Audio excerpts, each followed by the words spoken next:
Okay. On behalf of the Chambers of Commerce in Claresholm, Fort Macleod, and Nanton, I'd like to say good evening and welcome to tonight's forum. Thank you for joining us, both in person and online. We are streaming live on YouTube and Facebook from the Claresholm Community Centre. We'd also like to thank the staff at Connect First Credit Union from all three municipalities for helping with the setup and takedown of the chairs. If we can just get a quick round of applause for them.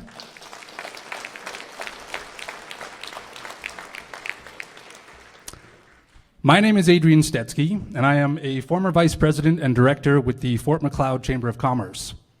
Being that I am not a resident of the Livingston-Macleod jurisdiction, I have been asked to moderate tonight's forum.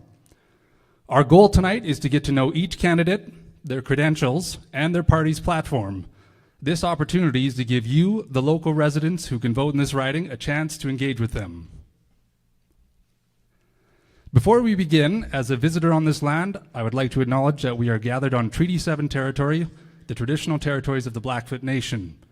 To do so recognizes Indigenous peoples' long-standing presence in this territory, and further, this recognition and respect for Indigenous peoples and their lands is a key towards reconciliation. Our order of events for the evening are as follows. I will review the rules before we bring our first candidate up to speak. Candidates will get to provide their opening statements. After that, we will begin the 90-minute question period.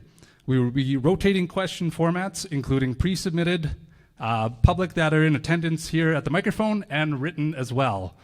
Once our question period is ended, the candidates will have 3 minutes to share their closing remarks, and that will conclude our evening. So these are the guidelines for tonight's forum. This forum is intended to support an open and respectful exchange of ideas. Any aggressive, demeaning, discriminatory, or otherwise hurtful language and actions will not be tolerated. As a moderator, I hold the right to ask individuals acting in such a way, both from our 5 candidates or from the public, to leave. Candidates are seated alphabetically, and the order of speaking has been decided by drawing names at random. The candidates will have up to 5 minutes to share their opening remarks and their political platform. The format of the presentation is at the discretion of the candidates. We will give a 15-second warning by raising a sign, and then we will also be cutting off the microphone and using a stop sign when they are at time. And no candidate will be allowed more than their allotted time. So during the question period, questions will be received from the floor, as well as from myself for the pre-submitted questions that came in. The public is able to line up behind me if you would like to ask a question directly in the microphone, and we will be rotating between public questions and some pre-submitted ones. You do also have the option to write down your question. There's a table at the back with a bunch of pens and paper. If you would like to submit the question there, you can certainly do so, and then we will be reviewing them and asking them as time permits. Each question that will be asked will be directed at one candidate. Answers to the questions will be limited to 2 minutes in order to maximize the number of questions that can be fielded. And in an attempt to keep an equal response, each question will also be directed at a second candidate after they have answered, the first person, has answered. The second candidate will have the opportunity to respond, and they will have 1 minute to provide a rebuttal or to summarize their platform. Finally, I will rule out any questions deemed inappropriate, offensive, or derogatory, or that would seem to attack the integrity of any candidate. I will also overrule any person who unreasonably attempts to use the question period as a platform for expressing a point of view on any issue. So now that we understand this evening's format, let's get started. There are 5 candidates looking to fill the MLA seat for Livingston-Macleod. Those candidates listed in alphabetical order from left to right. We have Dylan Hauser from the Alberta Liberal Party. Chelsea Petrovic from the United Conservative Party. Kevin Todd from the Alberta Party. Corey Toon from the Independence Party. And Kevin Van Tegem from the Alberta New Democratic Party.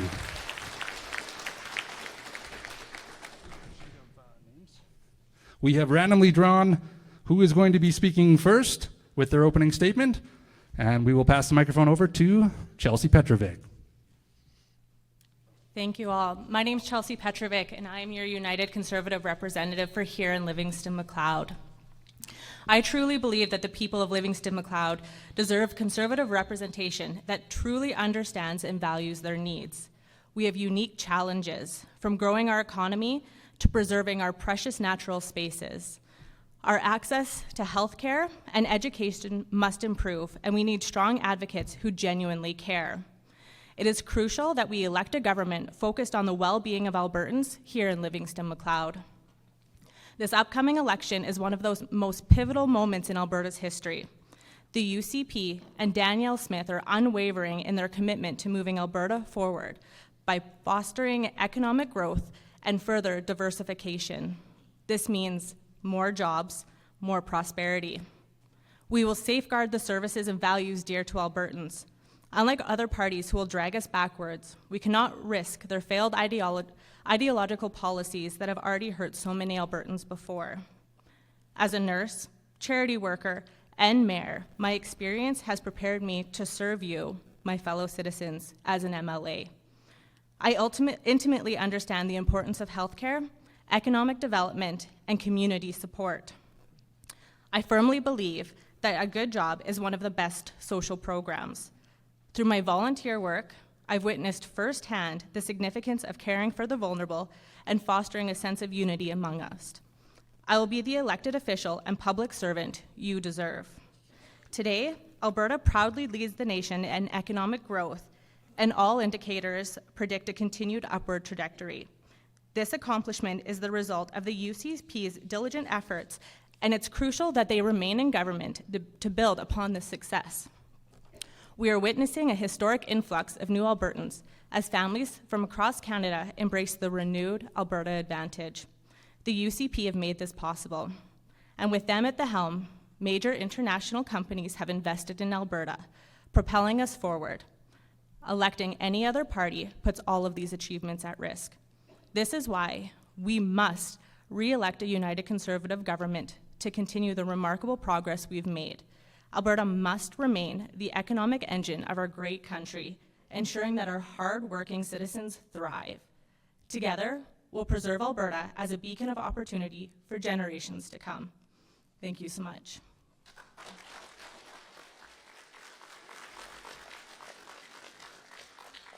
Thank you, Chelsea. Up next from the Alberta Party, we have Kevin Todd. Kevin Todd, the Alberta Party. Stability, predictability, maturity. All characteristics of a successful government. Our prosperity relies on being a place where framework is attractive to investment and a place where entrepreneurship and free enterprise are allowed to flourish. Alberta Party can provide all these assets. The Alberta Party will be a responsible steward of public dollars. We need to balance our books and plan for savings, just like households and businesses. We're beholden to the taxpayer, and we must be transparent on how we use their money, and the Alberta Party will do so. The Alberta Party will create an opportunity where Albertans can succeed. We will support public education, public health care, and social safety nets, as well as infrastructure. A stable foundation will withstand the challenges of growth and opportunity. The Alberta Party supports an approach to growing and planning, strategic investments in research and in technology. Smart policy development will protect and enhance our social and natural environments into the future. An Alberta Party government will be one of transparency, fairness, and inclusion. There will be no party whip. This is the part I love. MLAs will vote for their constituents, not a party line. A party whip will not interfere with an MLA's ability to represent his constituents. no party whip. Public business will be conducted in public. These political keystones, based on democratic principles, will not be forgotten or burdened. The stability of prosperity will continue to strong communities. With all of us in mind, consider an alternative to the current environment in politics. Uncertainty, unpredictability, and division. Consider the measured, thoughtful, reasonable voice of the Alberta Party, and we can change the culture of government in Alberta.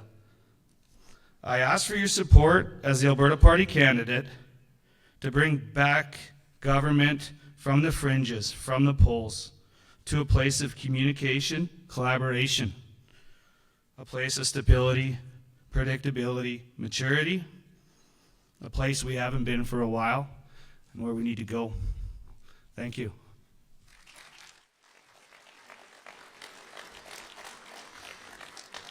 Thank you, Kevin Todd. Up next to give the opening remarks, we have Dylan Hauser from the Alberta Liberal Party.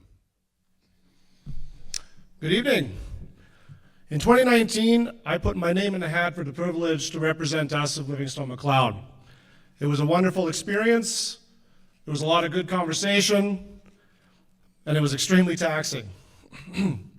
It was mentally and physically exhausting by the end of it, especially coming a distant fifth on the voting. However, I felt satisfied in our willingness to at least engage in other points of view and look past these simple apathetic notions like an unwillingness to simply listen because of a party name. Let's take a pause in my speech right away to get this part out of the way for old time's sake. I and the Alberta Liberal Party have nothing to do with the Federal Liberal Party or Justin Trudeau.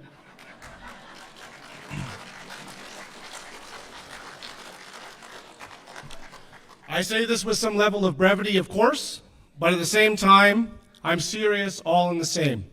It is extremely frustrating with how such an important our vote is, with such an importance our democracy to express our vote. It's the name that is the deciding factor for too many people. I care deeply about our choice and who represents us. I care genuine the ability to hold elected officials accountable through our collective vote. I care about actual ideas that can be discussed, knowing that there is no pleasing everyone and that tough topics need to be discussed in order to truly progress.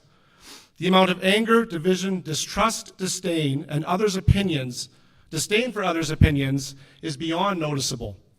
It's virtually dominating our political landscape in here in Alberta. And I see this just from 4 years ago being worse today.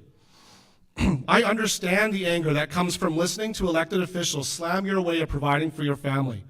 I feel someone's frustration toward MLAs that are non-committal on tough topics or vanish at the first sign of conflict. MIA, MLA is a common thing here. Yeah. I share in the collective facepalm when one candidate calls for the resignation of another because of a distasteful comment, rather than confront the topic and hold someone accountable through debate and idea. We as voters owe it to ourselves every election to walk in with a clean slate. We owe it to ourselves to be honest with our values. We owe it to ourselves that we are trusting somebody with this responsibility of representing us in the legislature.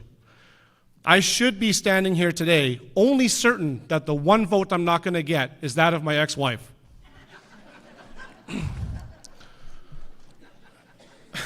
Some might have noticed that I've yet to mention my name. Perhaps this is my cynical side getting the best of me. But I ask everyone here tonight and on that camera watching on Facebook, YouTube, or wherever they might get this media later, why should I? Does it really matter?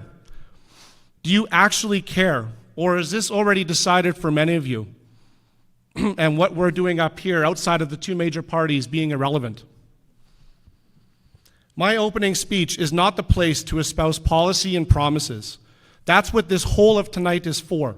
Instead, I invite everyone here tonight to challenge yourself and ask anyone up here tonight something that you value more than a political party, to get to the heart of these individuals up on stage before you that you will be endorsing to make decisions on behalf of the Alberta legislature. All the talk of not being the boss and who listens, this is your chance to say that. There is a way to hold officials accountable, ladies and gentlemen, and it is your vote. My name is Dylan Hauser. I am the Alberta Liberal Party representative, and I hope to represent you in Livingston-Macleod. Thank you.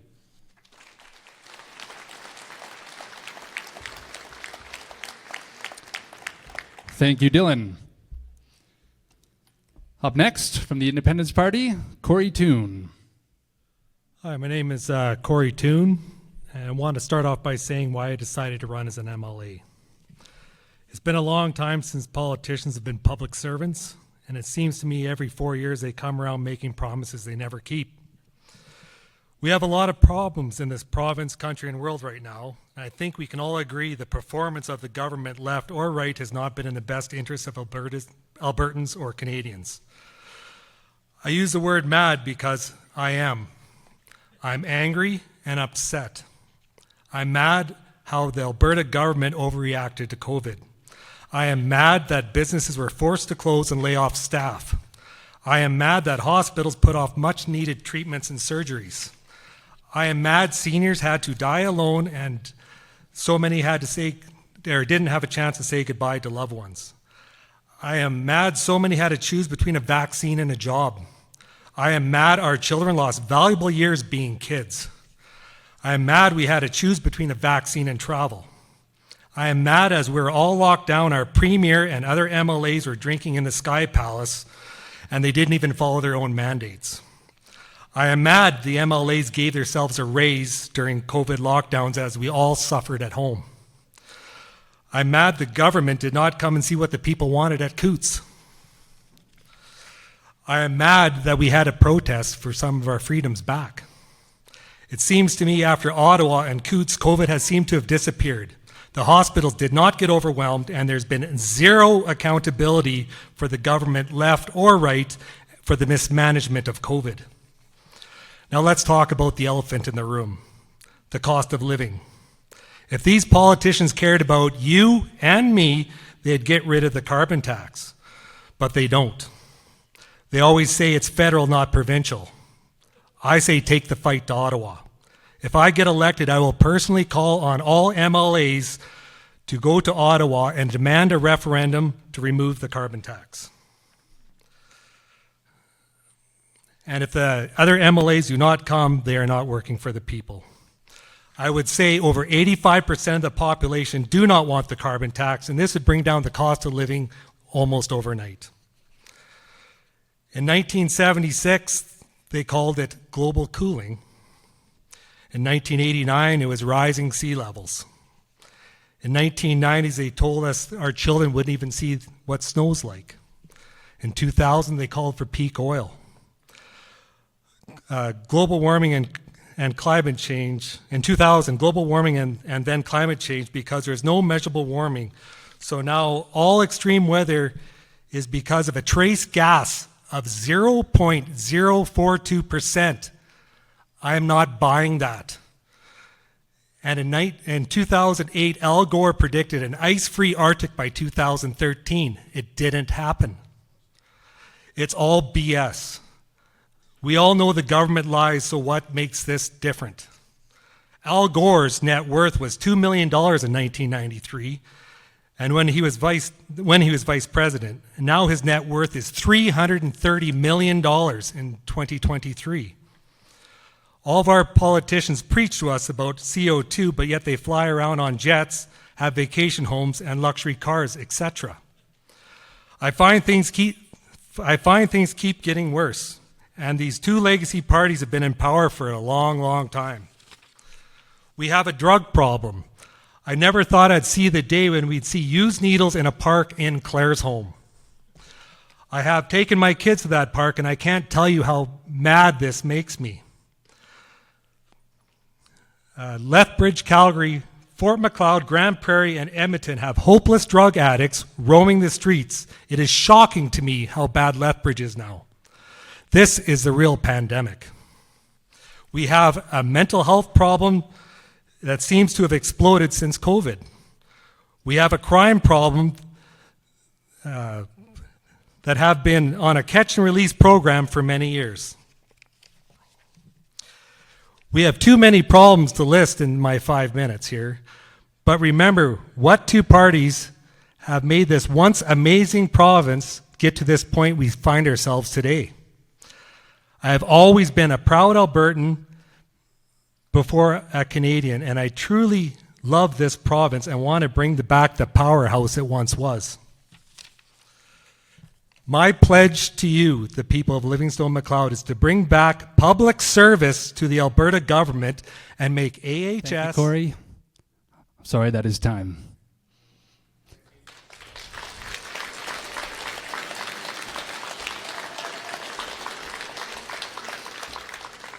Thank you, Corey. And for our last opening statement, we will invite Kevin Van Tighem from the NDP.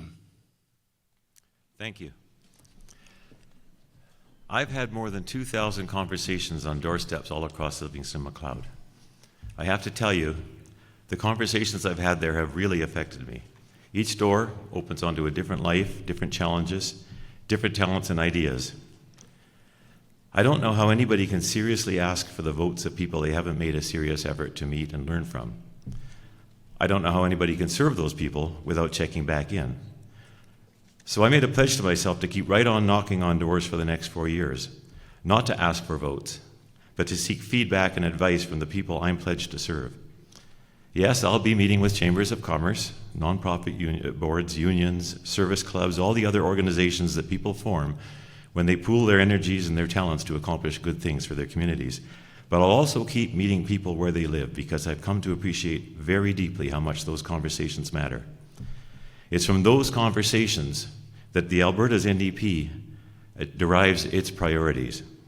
That's why we've worked so hard to develop strong and practical and achievable plans to rebuild and strengthen healthcare, give our kids solid educations that will set them up for lifelong success, respect and lift up the aged, the disabled, the underemployed, and the homeless who are struggling with so much today, bring the cost of living under control again, and deliver good government you can trust.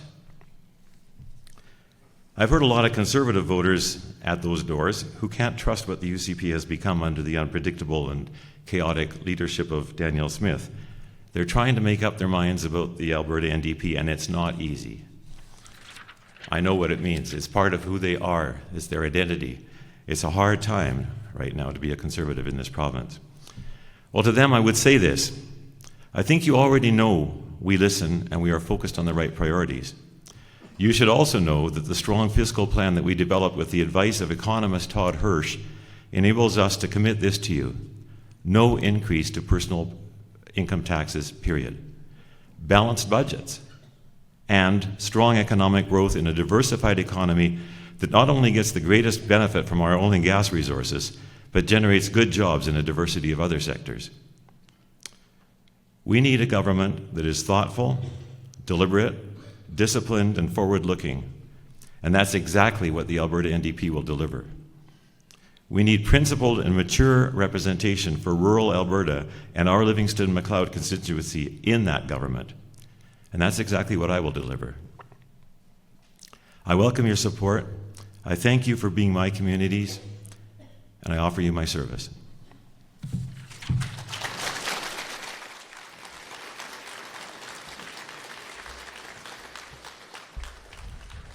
Thank you for those opening statements. Before we begin our questioning period, we are going to take a unscheduled about 30-second pause here. We've had more attendees show up in the last few minutes, so we are just going to put out a few more chairs, and we don't want the question period to be interrupted by a little bit of noise, so if everybody could sit tight for a minute here, and if our sound guys could play the Jeopardy theme song, that would be great. They don't have it queued up, for the record.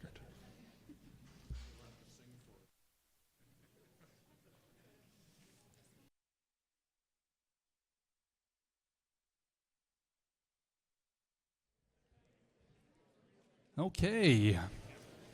We have our additional seating out for those who would like it, so We will jump into our question period.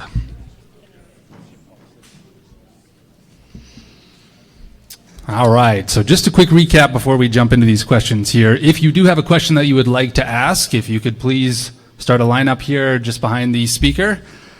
We do have a lot of written questions too, so thank you to everybody who has both written down questions at the back table or submitted them previously. And if you do have any questions that come up during this, you can also head to the back table there. Again, we're trying to get through as many as we can here.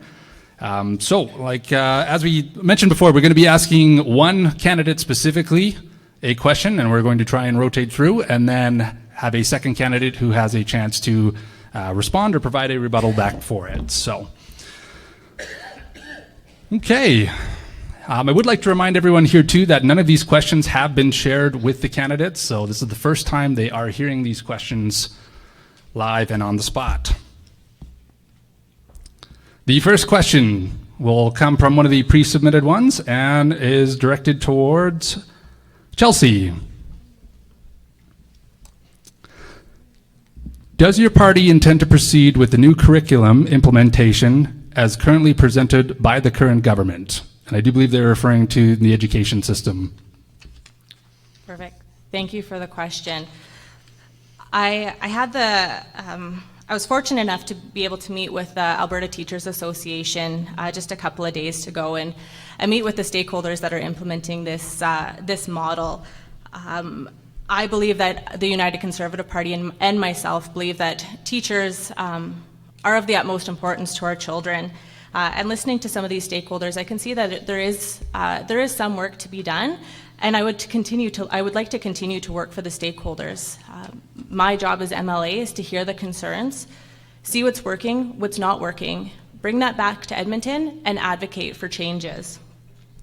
Like I said, I believe, for myself, I have 2 children that are in school, and I think that all children in Alberta deserve the utmost highest level of education, and we need to support our teachers and parents and stakeholders to do that. So thank you. Thank you, Chelsea. Kevin Todd has asked for the rebuttal. Yeah, I would just like to, is the mic on? I'd just like to make sure that the Alberta Party, our focus on this topic is to collaborate with stakeholders, including teachers, students, to create a nonpartisan curriculum based on best practices. So the Alberta Party would want to make sure that we are engaging with all the folks to have a nonpartisan curriculum going forward. Thank you. Thank you. We will open it up to our first question from the floor.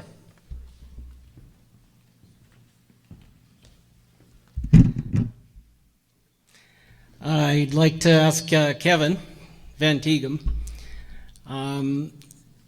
why should I vote for your leader? Well, I voted for our leader 8 months ago when I ruined my retirement and decided to become a member of her team. And that was based on the fact that when she says something, her word is gold. She keeps her word. She doesn't change her opinion every 3 days or every 2 days. And she doesn't chase rabbits. She's focused on the priorities that matter to Albertans. I've met her several occasions. She's a smart woman. She's a strategic thinker, and she's very compassionate, and she loves Alberta as much as I do. That's why you should vote for Rachel Notley. Dylan, would you like to provide a response about your leader specifically? How many people know my leader's name?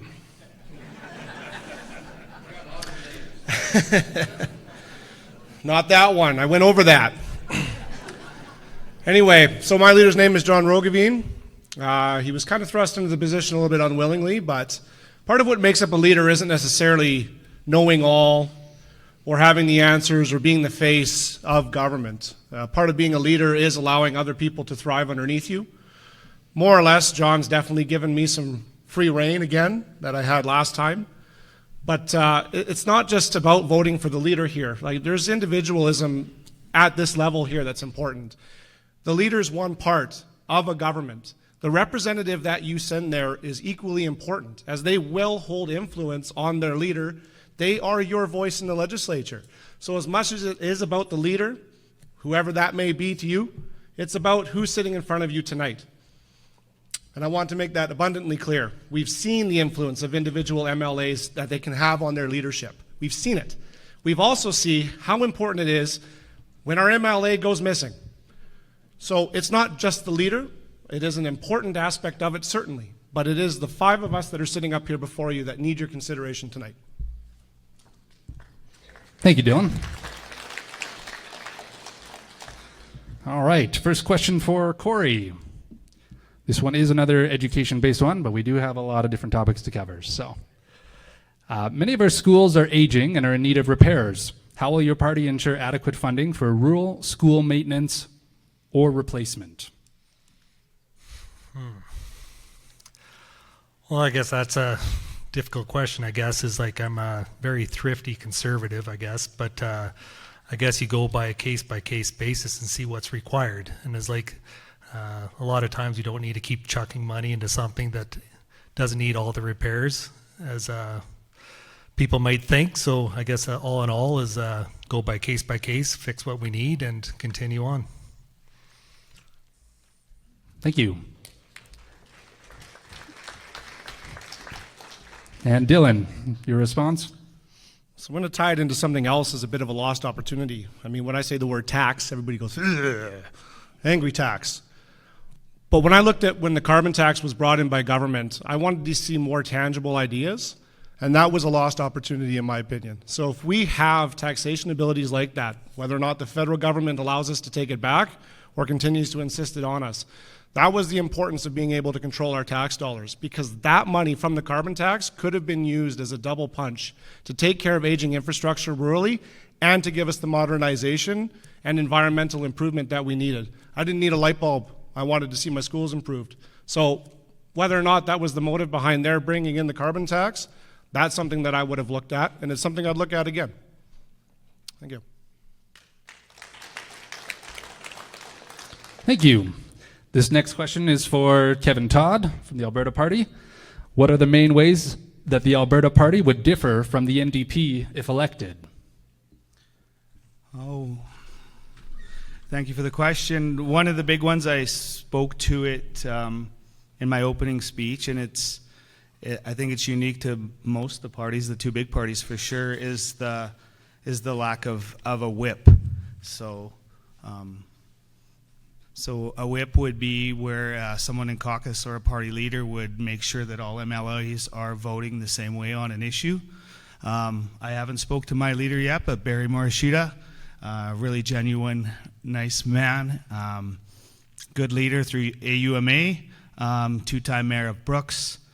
He affords the autonomy for his MLAs to vote for the constituents, and that's refreshing to me.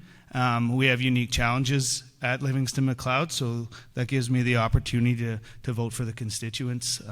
That would be the biggest difference between Mr. Van Tighem and NDP and the Alberta Party. Thank you. Chelsea. I was grouped into that, so I would just like to make it vitally clear. Myself and working for the United Conservative Party, my constituents become first and foremost. I will take the voices of Livingston-Macleod and bring them back to Edmonton. I also differ in that way. I am no party whip, so excuse me for disagreeing with the statement that my colleague here stated. So just would like to make that clear to the crowd as well. Thank you. Thank you. We have a question from the public. Thank you, all of you, for having the courage to step up. I thank you. Takes courage. And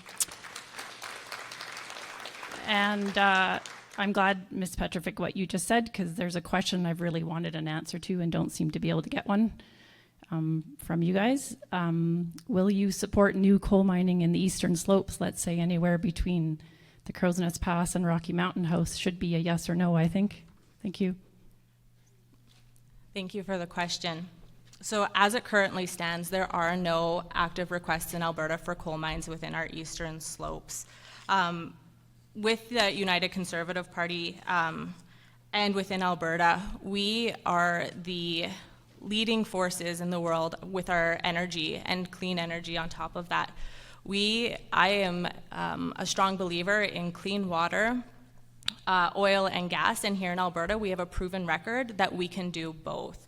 I would like to take that opportunity that it's not one and different, and we are able to have, I'm a strong supporter of our oil and gas workers, and I'm a strong supporter of our environment, and the United Conservative Party is looking for these new technologies to continue to push forward and be the world leaders in this area.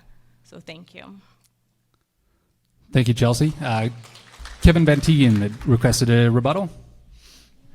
It was actually the issue when the UCP government removed the Peter Lougheed coal policy that probably triggered my move into politics, because I've been working with ranchers, small business people, First Nations people, all sorts of people in this constituency for 35 years. They rose up unitedly to say that if there's one thing that's critically important to us here in southern Alberta, it's our water supply. We need to protect it. We need to make sure that nothing threatens it. And coal cannot be mined without affecting both the groundwater resources and also polluting the water with things like selenium, which can be quite a detriment to the rest of the economy. When they rose up and asked for their representative to represent them on that issue, he went missing. An Alberta NDP government will pass legislation that will ensure there are no new coal mines in the eastern slopes of the Rockies, and our water is protected, and our scenery is protected, and our recreational areas are protected, because that's what Albertans asked us to do. Thank you, Kevin.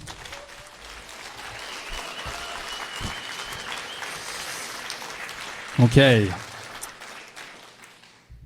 This is a fairly hot topic. There were a lot of questions that came around it. So if we're sticking with our protocol, we will ask the one question and then have the second rebuttal. So we will leave it at that, but we will be coming back to these questions, and I know who wants to speak about those now too. So sticking with some of the pre-submitted questions here, this next one is for Dylan from the Alberta Liberal Party. What strategy will your party utilize for rebuilding the healthcare system? Well, I got a question. One strategy that we've talked about lately is through homegrown talent.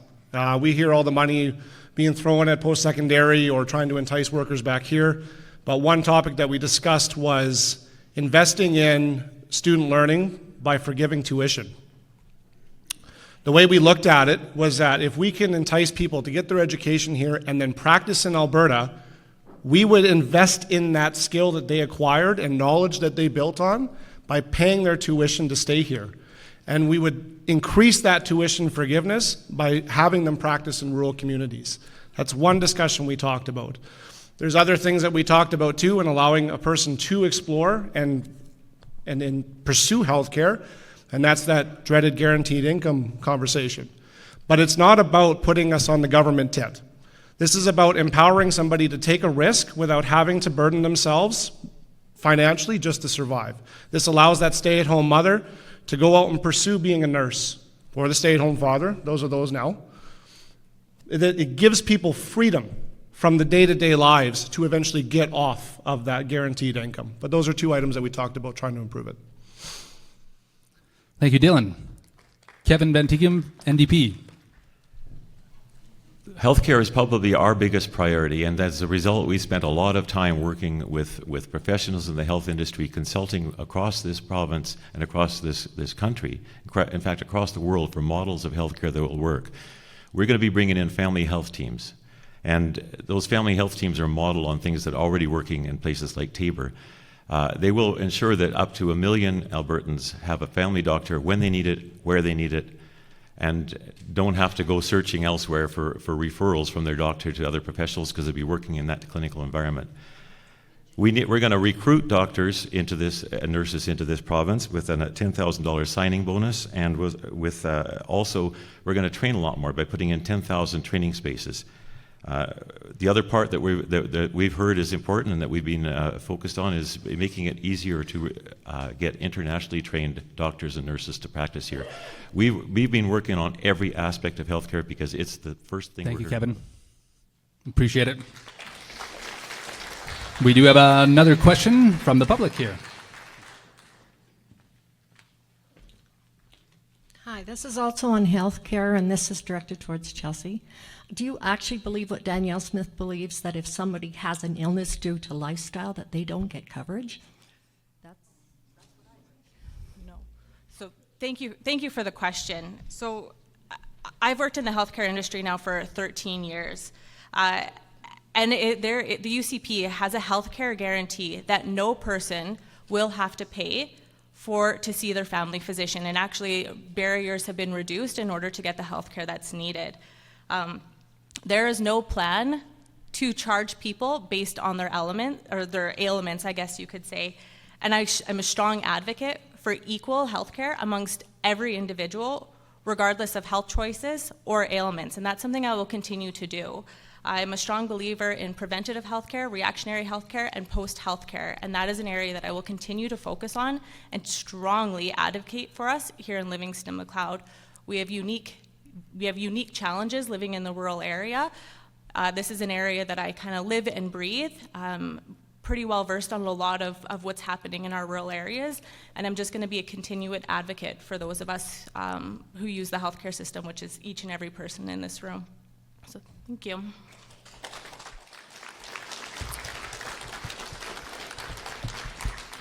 Corey, do you have a response or a rebuttal to the question? Nope. Okay.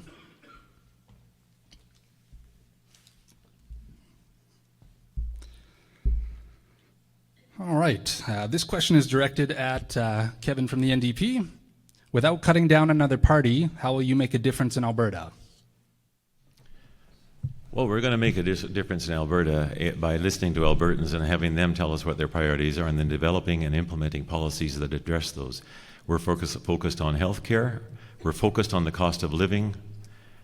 There's all sorts of stories I'm hearing on the doorstep of people that are having difficulty with the cost of especially the bills at the end of the month. So we're going to be putting caps back on utilities that were removed after we came out of government.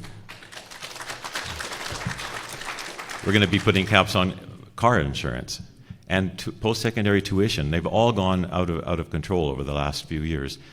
In addition to that, we're restoring AISH and senior benefits to what they would have been if they had increased with inflation, because the inflationary increases were again removed when we got the current government. And then from then forward, they will continue to increase with inflation. It makes no sense to balance the budget of this province on the backs of the poorest and the most desperate and needy.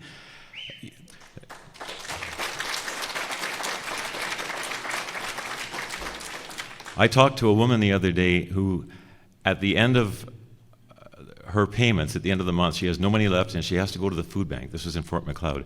And she told me she felt guilty about that because other people need the food more than her. This was an unhealthy older woman with no supports. Her husband was dead and his ashes were in an urn upstairs and she had no way to bury him. And that was eating her up too. These are the people that are being left behind. So one of the things we're going to do is make sure that this province works for every person in this province. Every kid gets good education. Every person can get health care when they need it. That's how we're going to make the province a better place. Thank you, Kevin. Corey, with the rebuttal. I think the thing government needs to be taught a lesson on, we don't need to keep chucking money at it. And the frustrating part for me is that lady that you had mentioned was having troubles with her bills, is maybe if taxes aren't so high. It's like by the time a $100 bill goes through the government meat grinder, $15 comes out the other end. So I'd as soon keep her money for herself instead of like these high carbon taxes. And you know, there's no point of keep raising taxes because we're all going to be poor. It's like that is the biggest problem with this province right now. Is if there's a problem, we tax. Thank you. We will open this up for another question from the public. Thank you to all of you for coming tonight. I'd like each one of you to answer, but I guess I got to pose it to one. I'll go with Kevin Van Tegum. You like to support environmental issues. What's your stance on taking prime agricultural land, some of the highest taxed land in the MD Willow Creek, 4,600 acres of it, and turning it into a solar farm where that land will never be...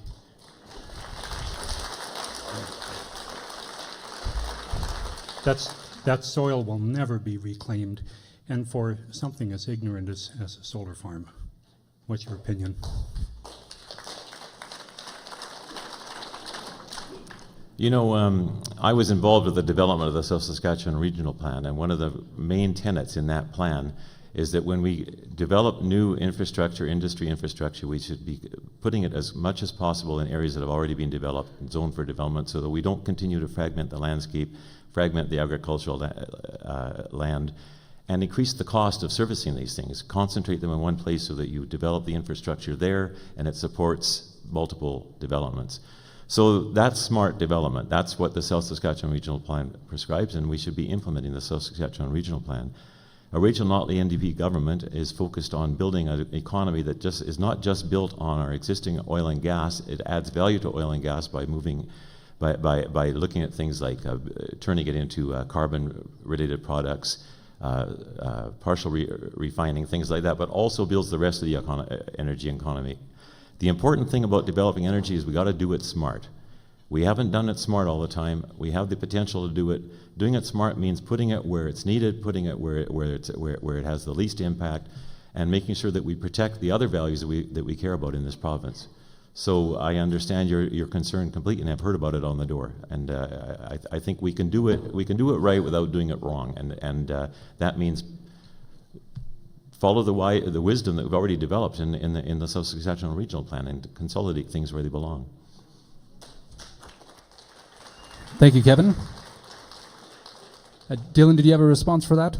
Yeah, it's kind of a comment on it. I mean, my concern when I see projects like this is because it's green, it's good. And the way I look at it is I would demand the same level of scrutiny, if not more, than what our oil and gas gets, especially from Ottawa. When we had certain oil and gas projects being put forward, the federal government was all over it because of its risks, because of the concerns for industrial abuse. It's no different just because it's a green technology. And the example you laid out is kind of where I'm concerned too. And we don't hear anything from the federal government either in terms of saying we need to review this. I would demand that, even if I'm in favor of the project. I would be scared that we pursue green technologies the same way we did oil and gas when coal was being pushed out back in the day. So I share your concern, but I would almost expect people to be more scrutinizing of this new technology because we don't know its lasting effects.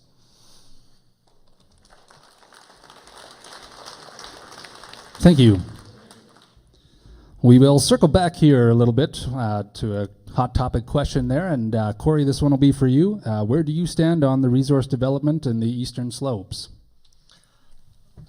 What I believe is if we keep chasing away investment out of this province, we're going to be a have-not province. I've seen billions of dollars head out from the oil field. That is something that's personal to me because I worked in the oil patch most of my life, and there was good income there. There was a lot of prosperity in Alberta, which we haven't seen since probably 2015. But if we keep chasing away these projects away, no one's going to want to come invest in this province because of the uncertainty. So, and that being said, is like the Eastern Slopes is one of my favorite places to go in the world camping. I've gone there since I've been a baby. I've rode a motorbike through most of it. I care about the environment up there, and I don't want nothing to happen to it. But you know, that being said, it's the same as the oil field.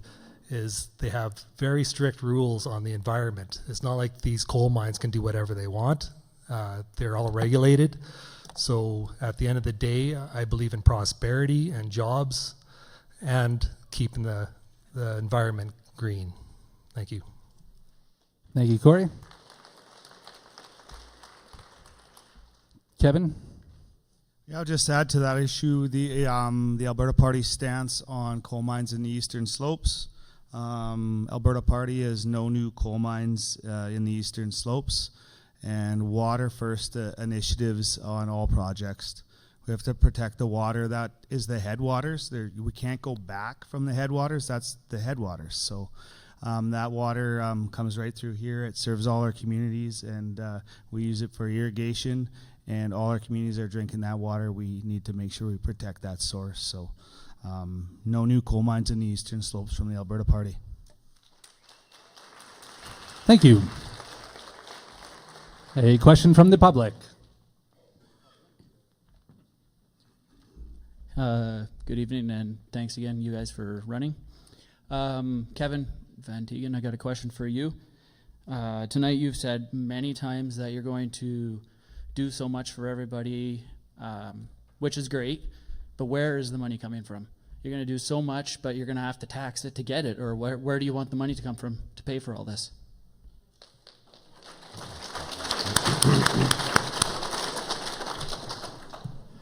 Well, you know, one of the problems in this province has been the boom and bust nature especially of our oil and gas revenues.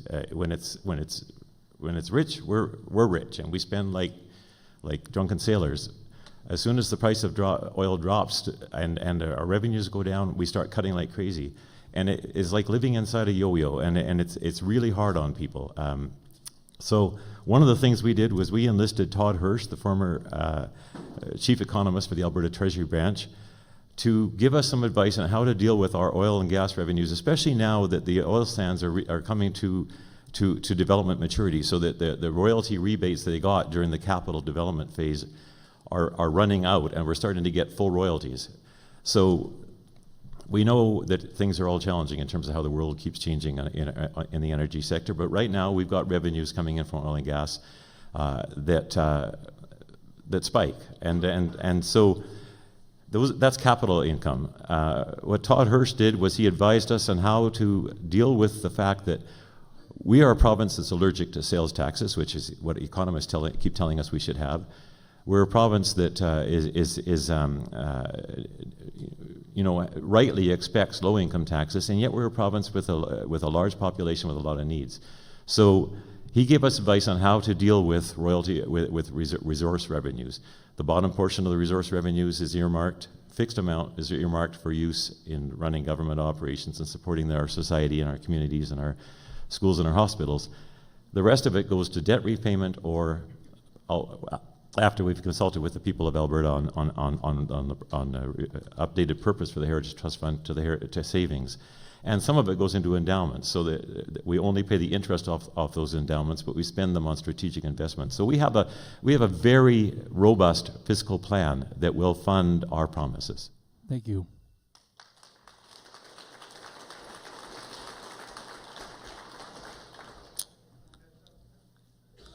And a rebuttal from Chelsea.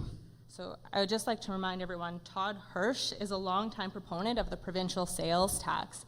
What I'd like to reiterate is the UCP is lowering business taxes by 33%. So at 8%, Alberta's tax rate is 30% lower than the next two lowest provinces. We plan on bringing in investment here, which is going to create jobs, lower taxes, and bring the prosperity back to Alberta. Thank you.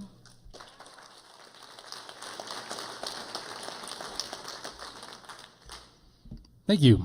This next question is for Kevin Todd from the Alberta Party.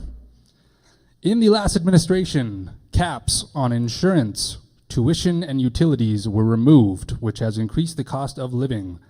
What would you do if you were elected?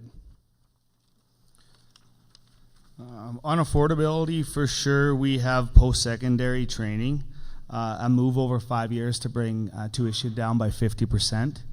We need to make sure that our kids here in Alberta have an opportunity to go to post-secondary education at a dollar value that they can afford.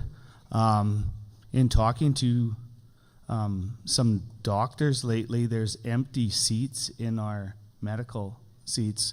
I don't know if our local kids can't afford to go to medical school, and they're being filled by foreign students, but we need to make sure that our kids can afford to go to school.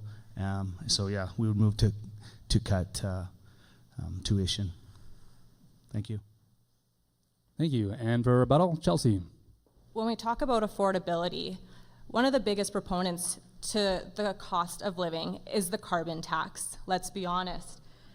If we can be fully honest about that. The UCP has scrapped this tax, which is the largest tax cut in Alberta history. If we need to talk about affordability, let's talk about continuing to scrap this carbon tax, because that is what essentially is making everything more expensive. Thank you. Thank you. We will open up the floor.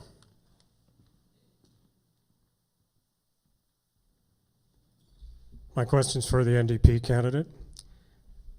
Why would anyone in the productive sector of Alberta trust the NDP, who can barely hide their green stripes and their anti-business philosophy or ideology, not to bring back in something like Bill 6, which wasn't done with consultation of the industry, bigger government, which goes along with the NDP philosophy? Why would we submit to that again? It killed us the last time.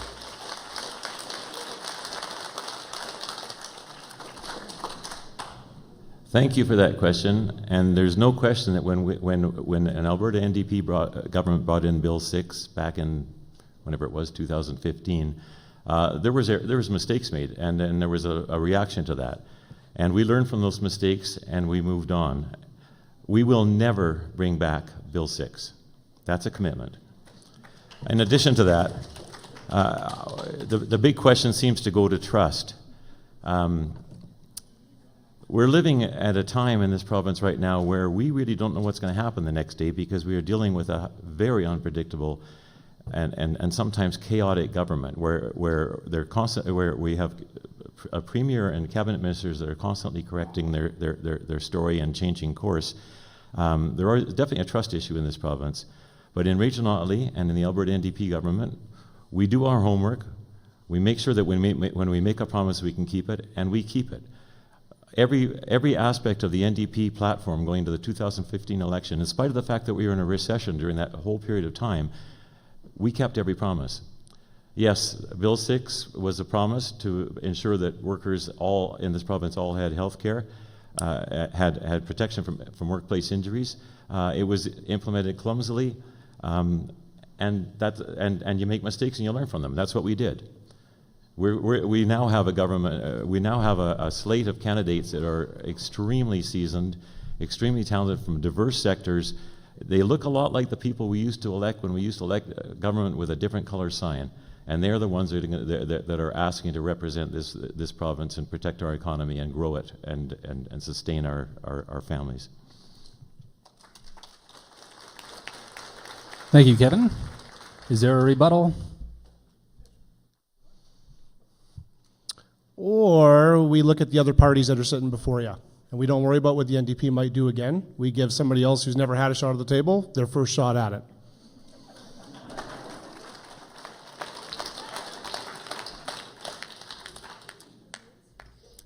Thank you.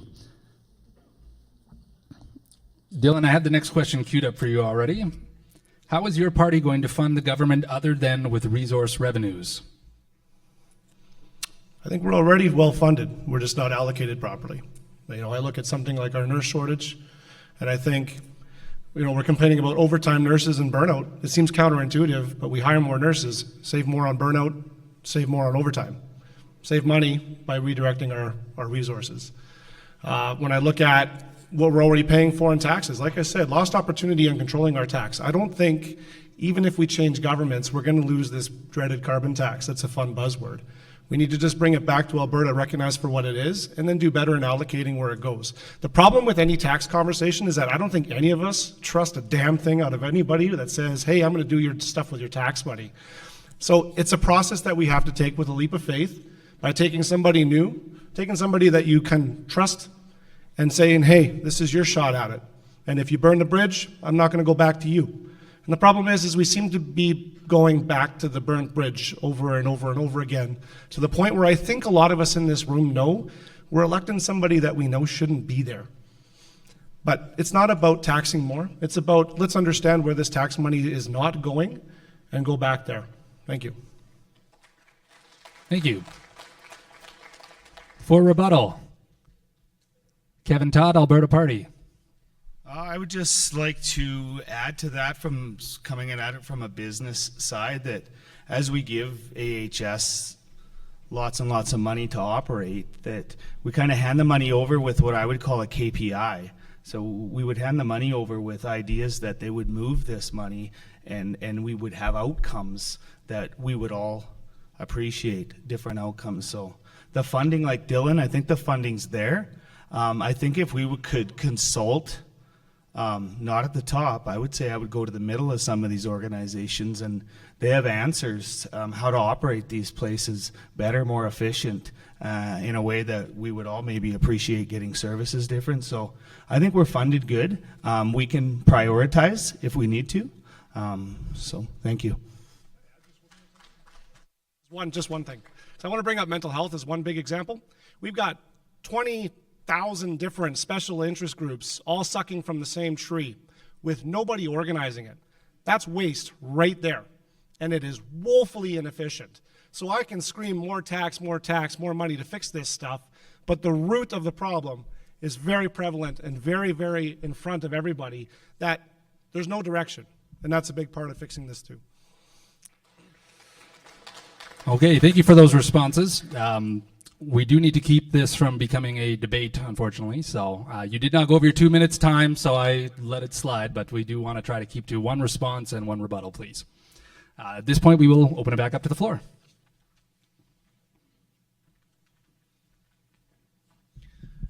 First off, I want to thank you all for putting your names forward. It takes a lot. This question is for Kevin Van Tegen. I believe everybody in this room favors the improvement and development of all our industries so that our impact on the environment is minimal or minimized. In September 2021, you undersigned a letter addressed to, quote, world governments. In this letter, you asked for the end of all fossil fuel expansion and the eventual phase out of all fossil fuels. Metallurgical coal builds our equipment and our oil and gas fuels them. How do you propose Livingston-Macleod, but more importantly, Alberta, continue to fuel and feed the world without fossil fuels? Well, I'm going to correct that statement. I don't recall signing any such letter, but if I did sign a letter, I would expect it probably related to coal strip mining in the Canadian Rockies. And if that's the case, there was an awful lot of probably people in this room who signed the same letter. I will tell you, oil and gas have been critical to our economic well-being in this province. The oil and gas revenues built this province. Oil and gas jobs support families in this province. And it was actually an Alberta NDP government that negotiated the Trans Mountain pipeline expansion. That means that we will have our first new oil pipeline to Tidewater this fall. And it was built because of the canny negotiations of an NDP government. It's being built with federal dollars, and we're going to be the beneficiaries. So we are fully committed to the fact that oil and gas are a big part of our future. We need to get more value out of oil and gas. We need to move it from just being a fuel to also being an industrial feed product, and we need to move the jobs converting that oil and gas back to this province so that we can have good-paying jobs for families in Alberta for the future. So I'm not sure where you're coming from on that one, but I'm not a fan of coal strip mining in the eastern slopes of the Rockies for very good reasons. Water matters more, but I fully understand the importance of oil and gas to this province. Thank you, Kevin. Corey, your rebuttal? I just want to touch on the coal mining. We all know in 2013 we took a flood up there, and that whole area was completely bombarded, right? And it looked horrible, and nature does reclaim itself. So, I guess the thing I just find frustrating is all that what happened during the flood was bad for sure, but the coal mine, well, it doesn't matter because it's not accepted anymore, but if we keep chasing away these companies, there's going to be no investment. And a touchy subject for me is with this oil field in 2015. It was personal to me because I lost my job. I had a career in the oil field for many years, and it's because of the NDP government why I had to uproot my whole life and start a whole new career in my 40s. So I just think the biggest thing is the government needs a, oh, sorry. Apologies. Thank you. This next question is directed for Chelsea. Diane Bell asks, if the UCP is elected, do they plan on replacing CPP with a provincial plan? Many of us seniors who rely on our CPP payments as part of our monthly income have concerns about the possible change and would like confirmation that this will not happen. Thank you for the question. So no, that is not a topic of conversation anymore within the Conservative government. And I'd like to say, when we look at our seniors, I strongly care about our seniors, and I think we need to continue to support them. And that includes affordability. So we're looking at investing $1 billion into keeping seniors within their homes, within their community for longer times, decreasing their taxes. For those who make under $60,000 a year, their taxes are going to be cut by 20%, which is huge. If we look at continuously decreasing the taxes, we're going to continue to look at the affordability, and that in turn is only going to benefit the seniors at hand. Thank you, Chelsea. Kevin with the NDP. You know, the people have been meeting on the doorstep, especially in some parts of Fort Macleod, High River, and the Crow's Nest Pass. A lot of them are old, and a lot of them don't have a lot of income. And they are really worried about what's going to happen to their pension, and they're really worried about the cost of living, because they don't have any other way to restore their lives if they go over the edge into bankruptcy or worse. So I don't know whether what we just heard is right or not. We get changing stories all the time. We hear, no, we won't, yes, we will. We had a healthcare guarantee from Jason Kenney. Well, that lasted a long time. We elected the current government, and they never once mentioned coal mining, and then they sprang it on us. We will protect your Canada pension plan. We will pass legislation that it means it's never taken from you and never taken from the Canada pension plan. Thank you.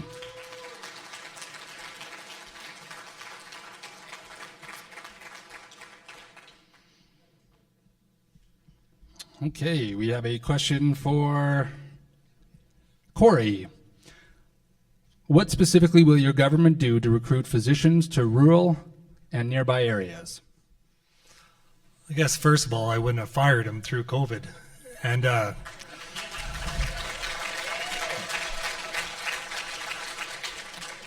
the big thing that hits home for me there was the body autonomy. Is people didn't have a say on what they want to do with their body, and that really irks me. The other thing too is any one of us going to AHS right now is like, how would you like to sit there with a mask all day long? And none of us are. We're all in a closed room sitting there beside each other, but they're still having to do this 3 years on. So how are you supposed to keep people in a positive mood and like their job when you got to wear a mask all day long? And that'll be it. Okay, Chelsea, you'd like to? So we talk about, when we talk about retaining physicians, nurses, paramedics, and support staff, it is one of my goals is to work with municipalities in integrating these physicians, nurses, and support staffs into our communities where they can call it home.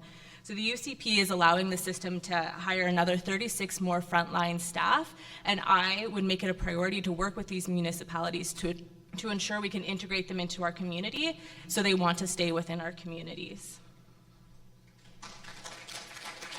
Thank you. Unfortunately, we only have one rebuttal for each, Kevin, so I'll try to get another question to you similar. We'll open it up to the floor. Hi, my question is for the NDP. Alberta has a fantastic education system, and part of this is because we have choice of whether that be public, separate, charter, home education, private schools. If elected, Kevin, will your party continue to fund a wide variety of education choices to teach the next generation? Yes, we will.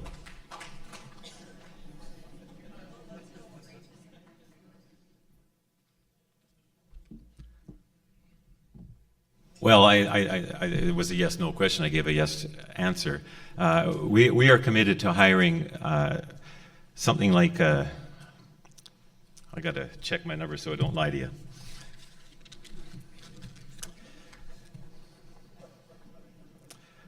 14,000 new teachers, 3,000 educational assistants, and making sure that we catch up to the 36,000 new students that have come into the system since the UCP took power, during which time virtually all the environmental educational assistants were laid off, and we didn't hire any teachers.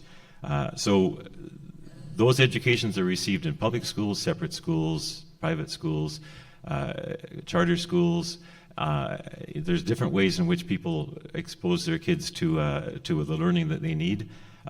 We are going to build an education system that's world-class again, and we're going to support the different ways in which people educate their kids. Thank you, Kevin. Chelsea, you asked for a rebuttal? So it is the UCP's priority to have a diverse education system and ensure that that grows even stronger. It is a priority for us for parents to have the right to choose what kind of education should be given to their children. So the answer to your question is, we at the UCP are a strong supporter of parents choosing what type of education their children will receive. Thank you. Dylan, question for you. How will your party support mental health for school-aged students? I've only got 2 minutes. Well, this one's extremely personally for me. I brought this up in 2019 for anybody that did remember. My son has recently been diagnosed autistic. But what a hell of a journey of no supports and holes in early learning supports. In order to get something called a psychoeducational assessment, which is something that just identifies simple learning disabilities like dyslexia, you're lucky to get one allocated through a school board. Now you tell me how a child that grows up undiagnosed will struggle later on in life. There's your increase in addiction, there's your increase in crime, there's your degradation in job performance, and there goes our future. That's a little bit hyperbole, sure, but my experience was horrible. We have child family services involved in mental health care, for crying out loud. This is something that has to be health care driven. Alberta Health Services needs to direct everybody below them on where to provide service. The school is not the location to provide initial care. They are part of a bigger system that needs to treat these children. The school has way too much resources being allocated on education, that mental health is an afterthought. Actually, mental health is an afterthought in all care. You know, in the Alberta Children's Hospital, the mental health unit's in the basement. So to have this conversation, 2 minutes doesn't do it justice, because this is the root of so many systemic issues that we grow up later, including that guy who broke into your truck the other day or stole your catalytic converter. It's not enough to do justice. I'm sorry this is a bit of a broad answer, but 2 minutes isn't good enough, because mental health is the root of who we are as individuals, and mental health needs to have a bigger conversation and a bigger platform to have time to root out all these discussions. Thank you. Kevin Todd, Alberta Party. I would like to echo those, Dylan. So the Alberta Party, mental health is healthcare and should be funded as such. That's the Alberta Party platform.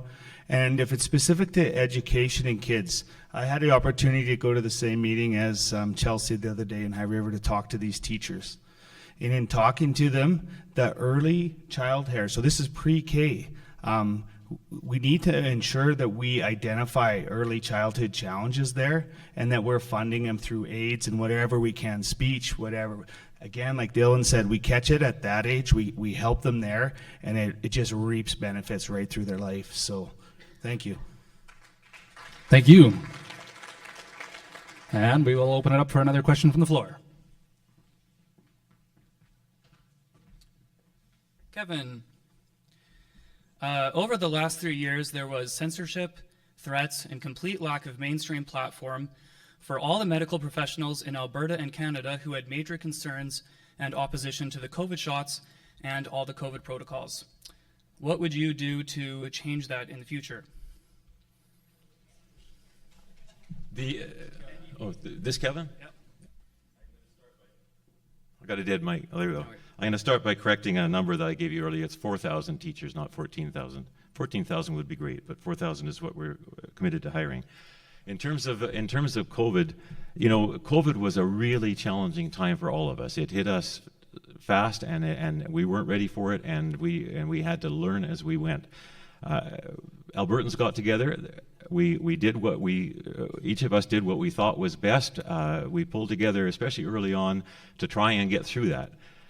We've come out the other end with a lot of problems, and one of the problems we've got is that businesses were closed, schools were closed, kids had missed out on their education, but they also developed psychological issues because they were steeping in this soup of people worrying and uncertainty about what this pandemic was all about. And now we have to get them back into the school system, and we have to do that without educational assistance and without any new teachers. So I spoke to that earlier. But the other piece is that business has suffered. And so just today we announced that we are going to eliminate the small business tax. And the reason we're doing that is in large part is in recognition of the fact that during the pandemic, some of these companies lost up to 60% of their income and have not recovered yet. So you know, it's easy to look back at COVID and say, what did we do right, what did we do wrong? It was an event that hit us all in real time. What we need to do now is plan forward from it to make sure that we learn lessons from what we did, and we deal with the injuries and the hurts that resulted from both the pandemic and also our reaction to it.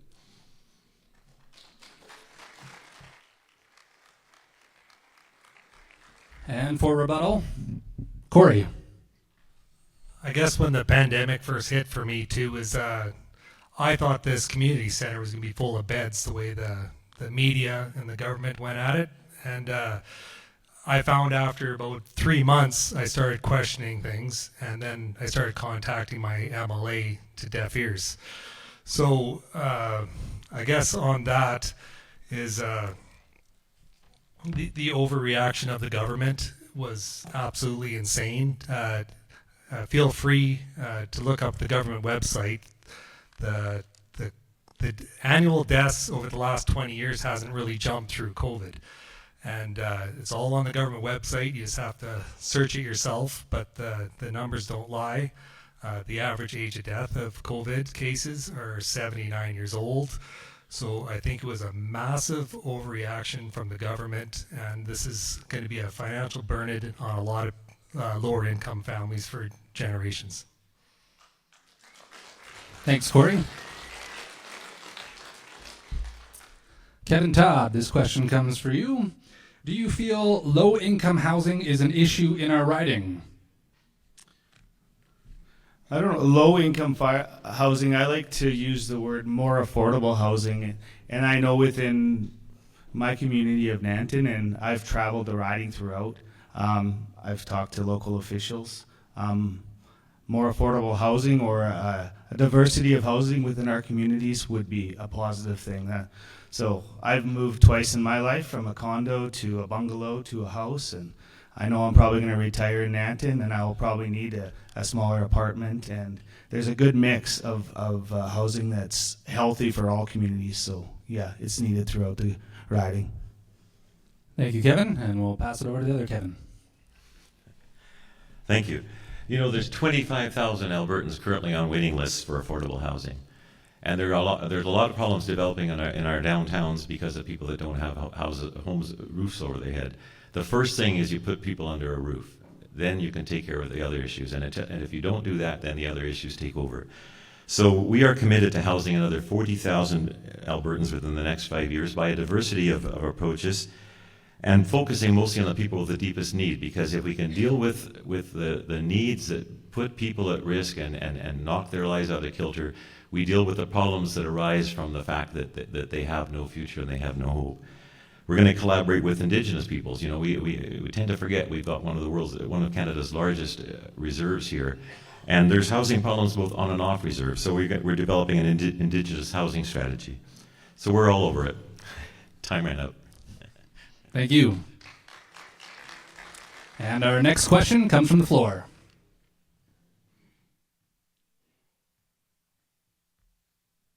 I want to reiterate what has already been said. Thank you for all of you to standing up and being willing to put up with all of us questioning every thought and action you may have done or made. My question is kind of in two parts, but it's for Chelsea. So, privatization in healthcare, do you believe in it? And what are you willing to do to stop your party to continue to privatize healthcare? Those are both of the parts of the question? Yes. Okay, thank you for that. So when we look at the model of Alberta Health Services and the healthcare within the UCP, we can't look at private equals profit. So when we are able to increase surgeries and catch surgeries up to date, I think we're increasing, it's something around 6,000 surgeries more, and we're able to increase them through private facilities that are publicly funded out of no cost to anyone's pocket. Through some of these initiatives, we're able to catch up on the backlog of surgeries. We've had an increase in life-saving cancer surgeries as well through some of these programs. And like I said, the party is committed that no one will have to pay out of pocket for the healthcare needs, and of actually still, once again, reducing the barriers. When we look at the mental health, it used to be $40 per day, and it is now free. So I am a strong believer in the platform that everyone deserves the right to healthcare, quality healthcare, accessible healthcare, and of no cost, no additional cost to us. So, thank you. Thank you, Chelsea. Anyone for rebuttal? Kevin, NDP. Well, our party's heritage was that we were involved in bringing healthcare, public healthcare to Canadians. We are firm believers in a public healthcare system that is publicly funded and that you don't have to dip into your pocket for a debit card or go and collect bottles in the back alley to pay for a visit to the family doctor. So this is why we've put so much effort into coming up with a model that will ensure that all Albertans have access to a family doctor within where they live and when they need it, and it will not be something that costs them out of their pocket. One of the problems with the approach that we just heard about is that it's not unlike what you see in the States. In Canada, healthcare is about people.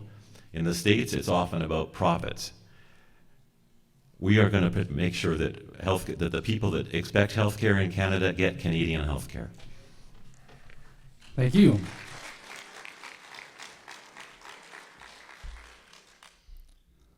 For this next question, we are going to start off with Kevin. Are you familiar with the proposed biodigester at Rimrock Feedlot west of High River, and are you for or against the construction? I am familiar with the biodigester. I've been frequently coffee shops and knocking doors in High River. My email has, as of yesterday, 50 plus emails of folks from High River. So the biodigester is obviously an issue here in the riding. So at this point here, I believe it's in the hands of a regulatory body. I think we need to let them go through that regulatory process. And as an MLA, if we need to have and look at that process and make it a more transparency at the beginning. And I'm not too sure. Like I said, it is an election issue. I'm learning it. I have notes and maps and lots of people to talk to. So I believe the regulatory bodies at this point need to weigh in. The municipalities, both the MD and the town of High River, need to work with these, with the feedlot and the technologies. And you know what? I think everyone's watching this one to make sure it's a success, because if it is, it's probably going to happen in other places. So we need to make sure they get it right, and the regulatory body needs to make sure that everything that happens out there is right. Thank you. Thank you. We will open the floor again for rebuttal.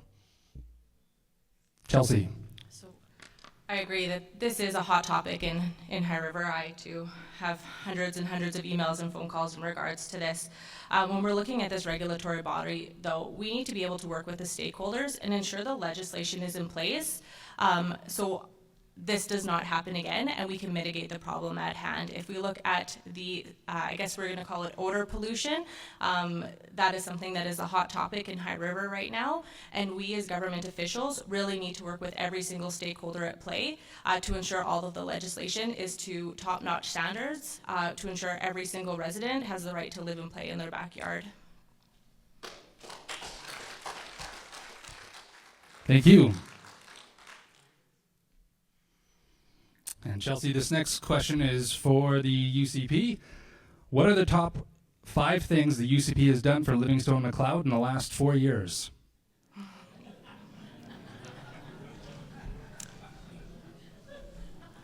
That's a fun question.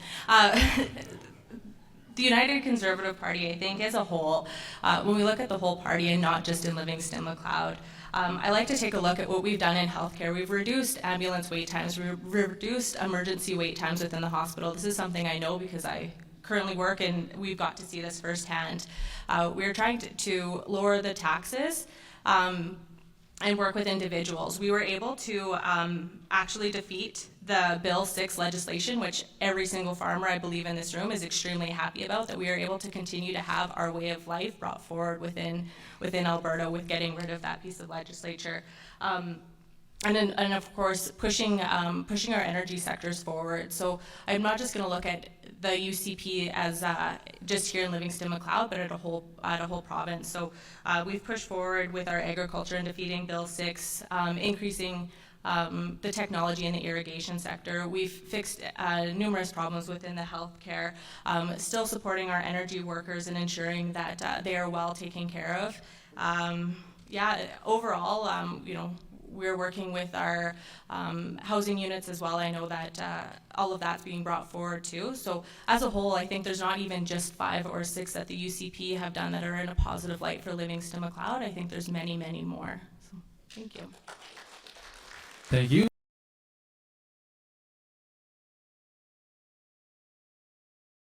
That we've done for the constituents in Livingston-Macleod over the last 4 years, but I can talk about the things we're going to do over the next 4 years.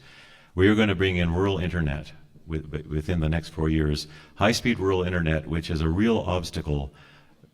Its absence is a real obstacle to economic growth and development. And there's a lot of beautiful places here in Livingston-Macleod that the companies would like to move to, bring their employees to, bring their investment to, but they need internet. Our kids need internet for schooling. There's all sorts of things that rely on it. Farming, high-tech farming requires good internet. So that's one piece of it. Another piece of it is restoring rural healthcare. I've spent so much time talking to people about what's happening in our rural hospitals and what's happening in our rural healthcare and what we need to fix it. And I'm not going to get to all 4 because I just saw the 15-minute sign. Thank you. We will open the next question up to the floor.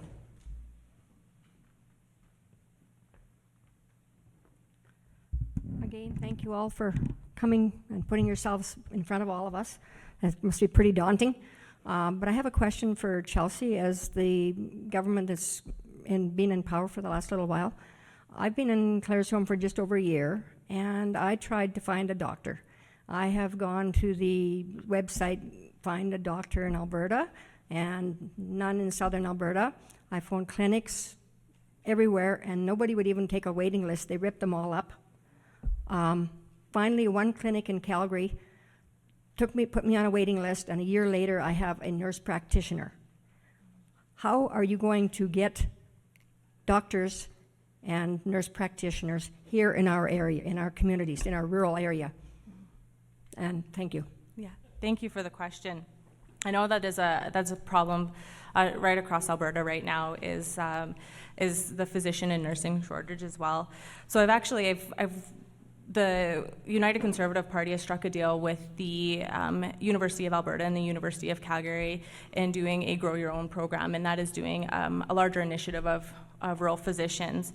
As well with that, this is where my municipal background comes into play. I've actually spoken with with a few stakeholders within the community and understanding some of the challenges behind keeping nurses and physicians within our communities.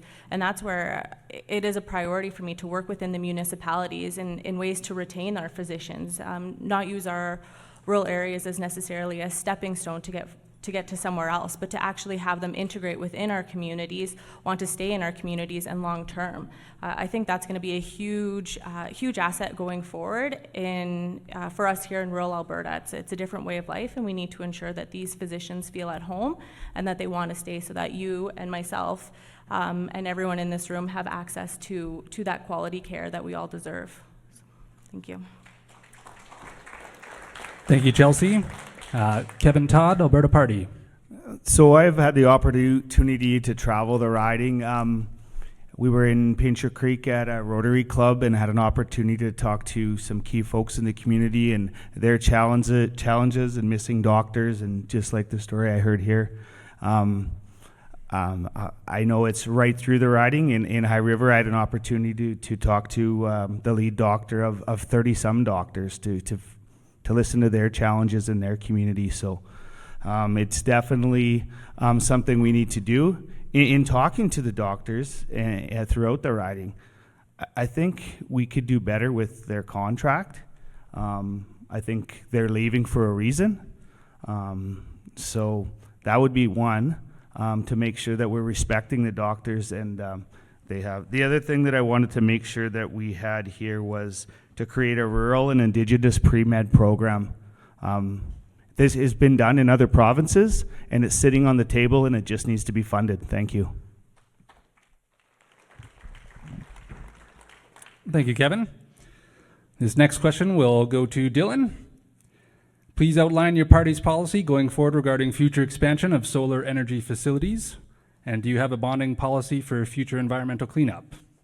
I mean, I kind of touched on it with this question earlier in that I would demand more oversight from the federal government just because it's green.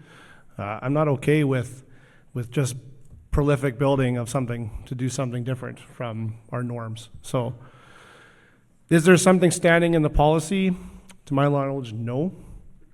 I think we've got an existing framework here that will encourage proper growth. It's when I haven't had my opportunity to speak of the Eastern Slope, so I want to get on that one too quick.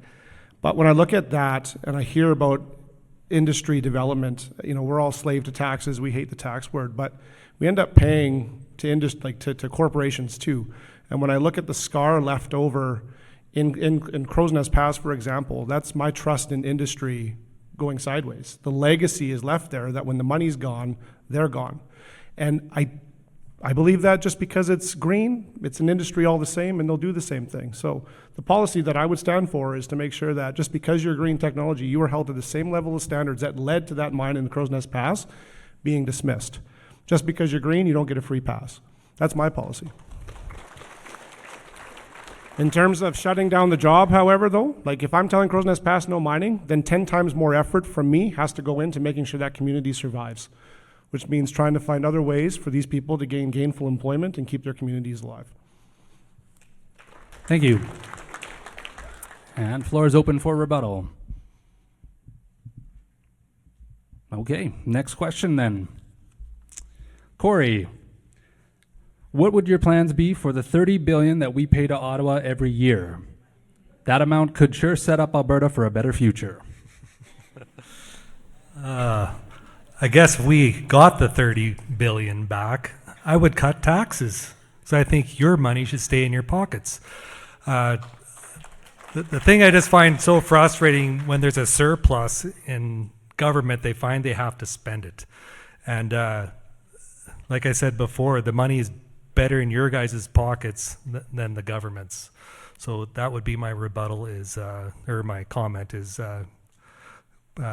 cut taxes and give it back to the people. Thank you. Thank you, Corey. Chelsea? With that money, I would like to pay down the, additional 700% of debt that we came in back in 2019, and I would really like to start paying down that debt. And then once we are out of that debt, we can start investing back into our communities, back into our people, and once again, return that money back into each and every person's pocket. So I partially agree with him there. Thank you. This next question is for Kevin from the NDP. In 2015, the NDP introduced a carbon tax and the anti-farm bill. The NDP did not campaign on either. Do the candidates and their party support the net zero electricity in 2035 plan, aka the clean energy regulations, costed at $87 billion for Alberta? And are you campaigning on it? When we came into government in 2015, we promised to make sure that all workers in this province had workplace safety protections, and we also promised that we would protect Alberta's energy industry from, at the time, the proposal from the federal government that there would be a carbon tax imposed on this province if we didn't do it ourselves. So we actually did keep promises there. We kept the Bill 6 promise rather clumsily, and that's been acknowledged previously. You know, the real issue on all those questions is, can we sustain the quality of life that we need, the public services that we need, the schools, the healthcare system, and can we do it in an affordable and responsible manner? That's really what sits at the base of that question. And the answer to that obviously is yes. I touched on it earlier on. We have a robust fiscal plan to deal with the cost of government, to make sure that we can commit to no income tax increases during our government, no sales tax, and balanced budgets. You know, we haven't seen those for years in this province, and it's because we've basically just been riding the boom and bust without really any planning. So, at the same time, we've got plans to bring in up to $20 billion of new investment and up to 47,000 new jobs through a very well thought through and implementable plan for economic growth, jobs, and investment. So it's really, the question at the end of the day is, can we sustain our economy? Can we provide the services that people have, and can we be fiscally responsible? And also, who can you trust to actually do that? I believe that we have the answers, and we've been working on them for quite a while here, and we've laid them out in our commitments page on the internet for people to dig into. Thank you. Corey Toon with the rebuttal. Oh, hello. It's kind of funny with carbon tax, because this is another personal thing when it was implemented in 2015, because this was the very first protest I ever went to. So I drove up to Edmonton and stood in the freezing cold, because I knew it wasn't going to stop at $20 a ton. And look at us all now, right? So this is near and dear to me. The carbon tax is the biggest rise in cost of living this country has ever seen, and we need to get rid of it. So if you want to see your bills skyrocket with this green agenda, the 2035 over here and the 2050 over there, you want to see your bills go high? Vote them in.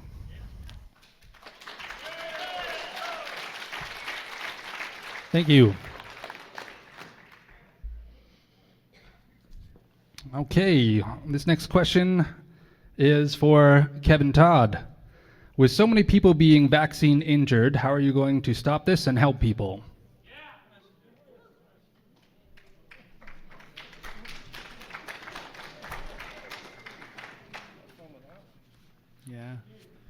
Yeah, I'm not comfortable with this right now. Actually, you know, what I think we need to do with COVID is actually, this has come from a little bit of safety background, is drill down to the root cause, drill down. So like have someone have a moratorium of what happened and actually peck through to see where we went wrong, where we could do better.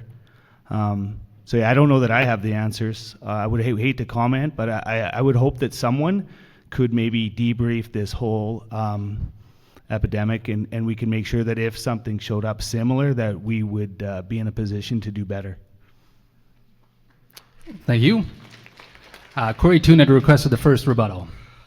Off the top, I would demand to stop all vaccines until we know further what's going on. This vaccine was rushed out and there was no clinical trials provided, so we are all the guinea pigs here. So as of right now, they should be stopped. They should have been stopped over 2 years ago. Thank you. Thank you. And our next question comes from the panel. Good evening, everyone. Can you hear me? First of all, thank you for coming and sitting through this. It's late, I know. Kevin, you actually kind of inspired my question, because last year when I was selling firewood, Roger Reed came over and started campaigning on the same thing about getting rural internet into, well, basically where I live. And I got thinking, I was like, you know, internet really doesn't concern me. We have Starlink. What concerns me is, like, when I go into town to go to the doctor and I wait for hours. So I got thinking, In Manitoba and in Ontario, they have PA schools, physician assistants. I'm wondering, I guess Chelsea, Kevin, whoever, are you guys looking at maybe getting a PA school in Alberta? And for those of you who don't know, a PA is a physician assistant. They, similar to a nurse practitioner, but they have a little bit more leadway. I'm just thinking in terms of rural communities, we're going on and on about our physician shortage. Why could we not maybe offer a PA school or just attract PAs to the province to act in our rural communities?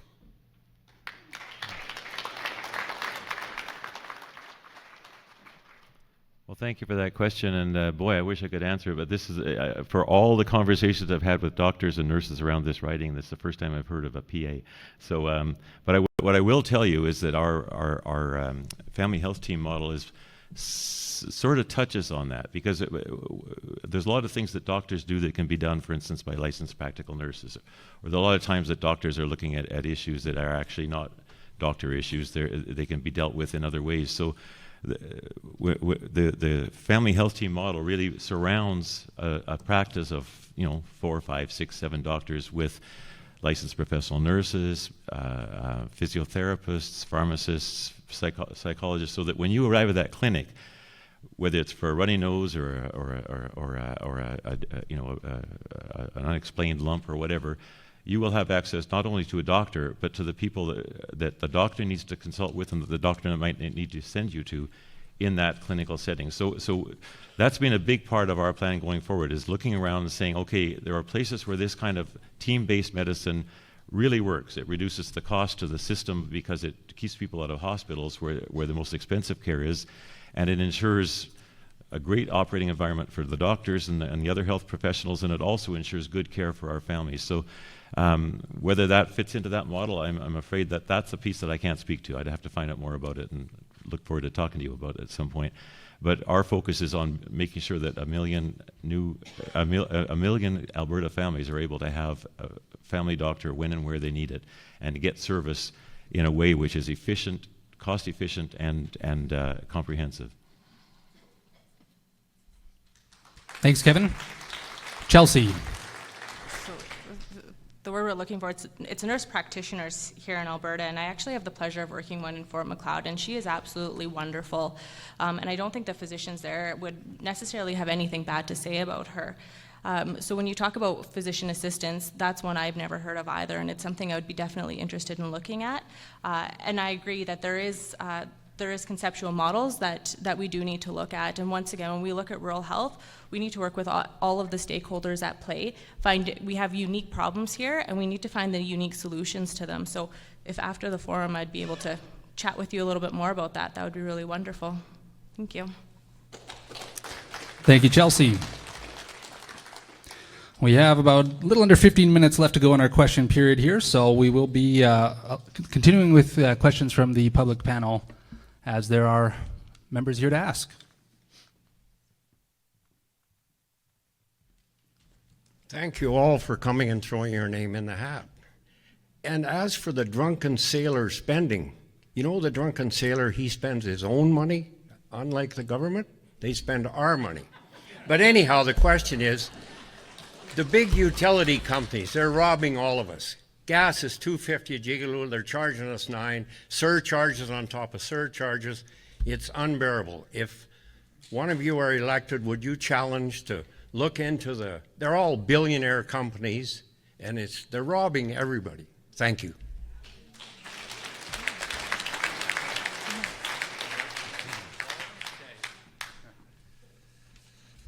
He's requested that this question is open to everyone. We are supposed to follow protocol here, so I see Corey has asked to speak, and Dylan will give you a chance there as well. So, I think the vast majority of why our bills are so high, we've been chasing this green agenda for far too long. I don't know the exact number on those windmills, but if the wind don't blow and the sun don't shine, there's a coal-powered power plant, there's only one left in Alberta, or a natural gas power plant running at a full head of steam 24 hours a day.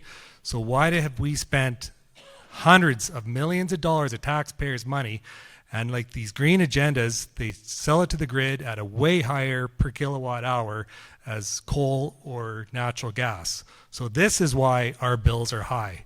So this goes back 30 years of BS of this green agenda, and it has to stop.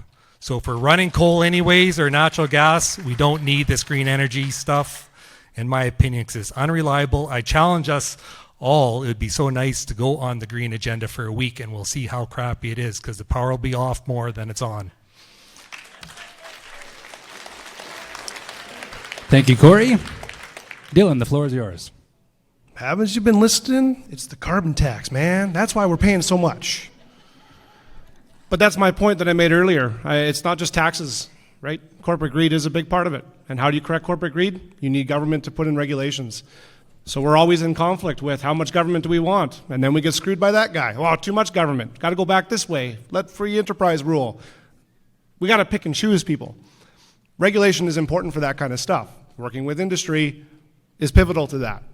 But no, it's the carbon tax, man. It isn't. It's part of it. And when it comes to industry, you have to respect, when it comes to the greenwashing or anything like that, it's meant I mentioned before, you know, new technologies take time to evolve. If you say no because it's flawed right now, where are you going to be 10 years, 15 years from now? The oil and gas started with just kerosene. We didn't even know gasoline existed. We put it in rivers. If we take the same mentality with green technologies, we would have lost out on gasoline with oil and gas way back in the day too. You have to let it grow for all of its flaws. Thank you.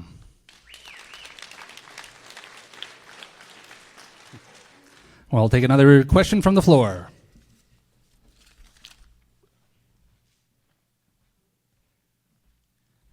I'll direct this to Mr. Van Tegem.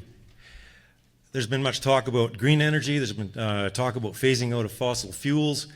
One thing that has not been discussed, and I want to know, I guess I'll ask Chelsea to comment on this as well. There's been no discussion about small modular nuclear reactors. It seems to me that we're setting aside an awful lot of valuable arable farmland, placing solar facilities in inappropriate places.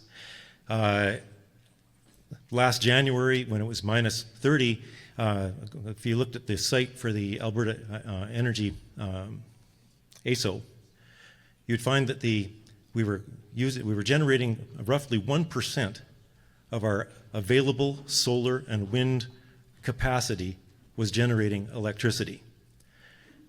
That requires base load, either coal, natural gas, but there seems to be no discussion, no appetite to discuss small modular nuclear reactors. And I would like to know what your party's philosophical point of view is on that.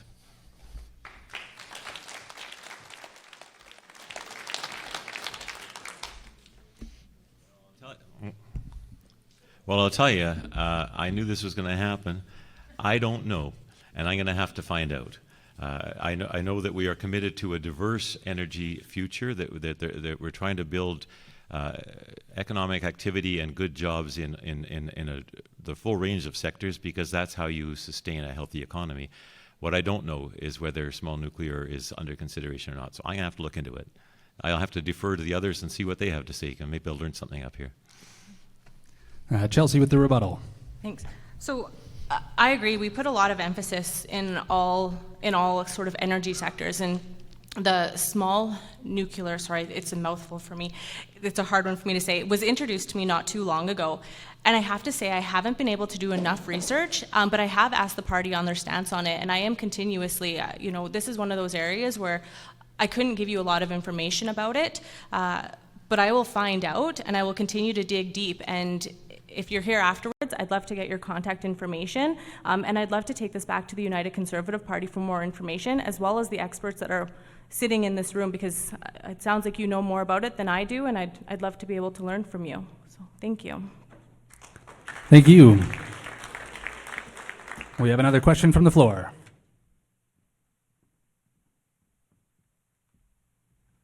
Good evening, all. Thank you for I guess answering all the questions. So my question's a little touchy, and I'd like to direct it to all, but I have to pick, and it'd be to Mr. Van Tegem. If you and your party were to be elected, would you allow pedophiles to sexually exploit our children in schools?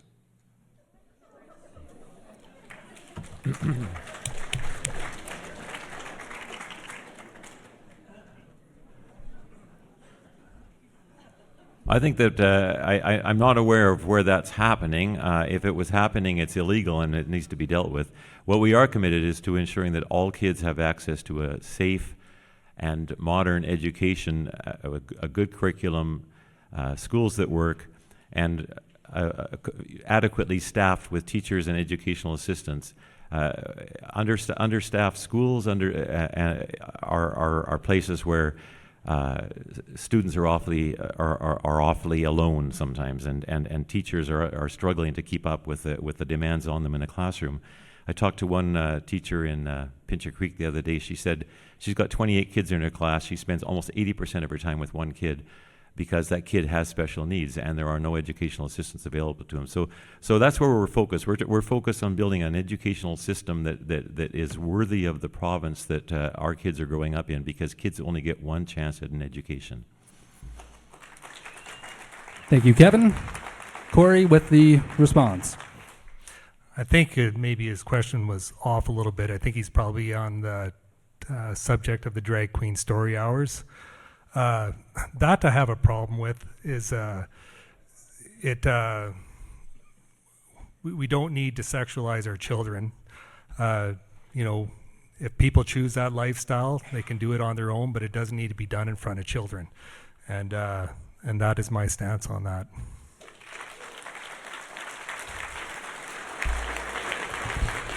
Thank you. Oh, sorry. Don't touch the mic.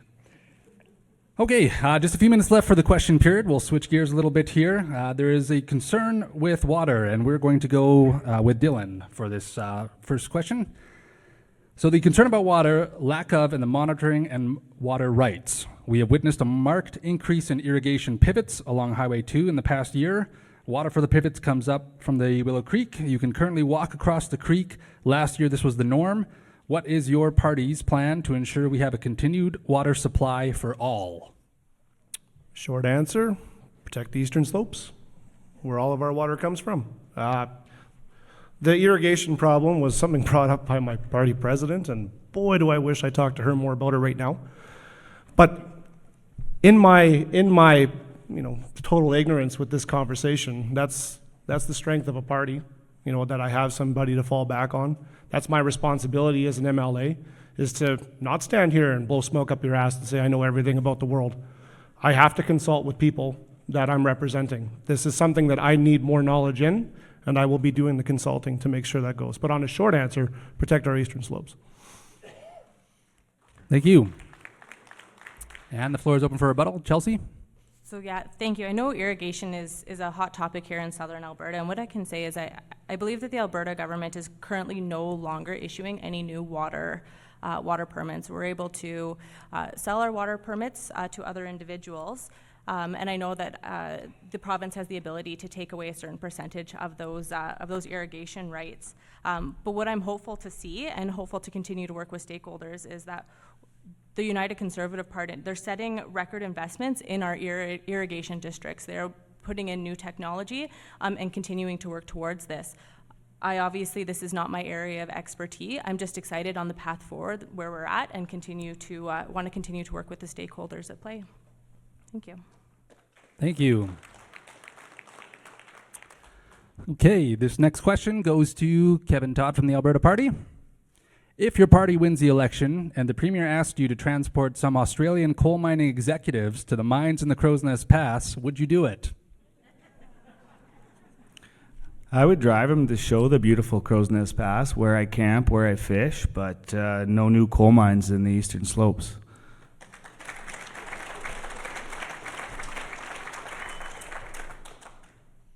Thank you. And a rebuttal?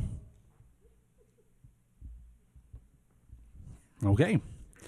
So our last question of the night here, we will direct towards Corey to start us off.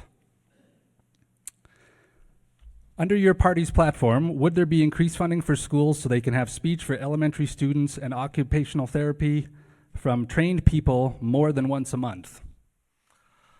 Yes, part of our platform is we want to have school choice.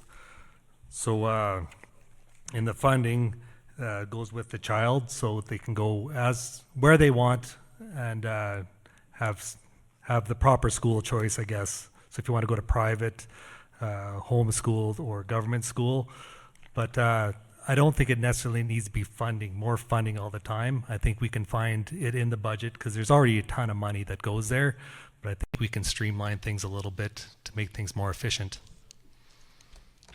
Thank you. And we have actually Dylan with the rebuttal. Psychoeducational assistants, PUF funding, school doctors even. All these supports are needed to help our teachers. All of the supports are needed to ensure a robust public system. It's not enough just to say these kids are having COVID experience or anything like that. There's more to it. Am I tired? Support, early intervention is key to all of it. Our education system is the primary source of delivery because our kids are there every single day. To not respect the fact that there are different needs for each individual child is foolhardy and dooming us to burden the other systems that we've talked about a lot tonight. Actually, we didn't even talk much about crime, but I'm done. All right, thank you. Okay, so that actually concludes the questioning period for this evening. Before we let everyone go, we are giving each candidate a chance to make their closing remarks. They will have 3 minutes to give their final speech, if you will.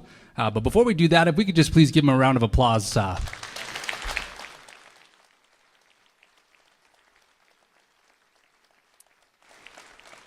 It's not an easy job to be under the spotlight and in the hot seat, so thank you again for doing that. So, okay, so we will begin with the closing statements here. We did draw them in order again, and same as last time, Chelsea was lucky number one. Thanks. Hopefully lucky number one in everything. So Livingston-Macleod, this is where I grew up. This is where I've decided to raise my family, and this is where I call home. And that's kind of what this election is all about. Whether we want to keep moving Alberta forward in the same direction, whether we want Alberta to be stronger and more affordable, or go back. I believe that working together, we can build a stronger, more prosperous Alberta that's going to benefit every single person. We have seen real progress, and I'm confident there's so much more to be done. I'm hopeful because the UCP has a plan to create opportunities for all Albertans by growing the economy, attracting jobs, and keeping the taxes low. I'm hopeful again because the UCP has a responsible plan for economic growth, stability, that'll keep Alberta moving forward. And I'm hopeful because the UCP has a plan to make our community safe and to keep our rural way of life. The choice before Albertans is simple. We can keep moving Alberta forward with the UCP, or we can go back. I believe we cannot afford to go back. Let's keep moving forward. Thank you.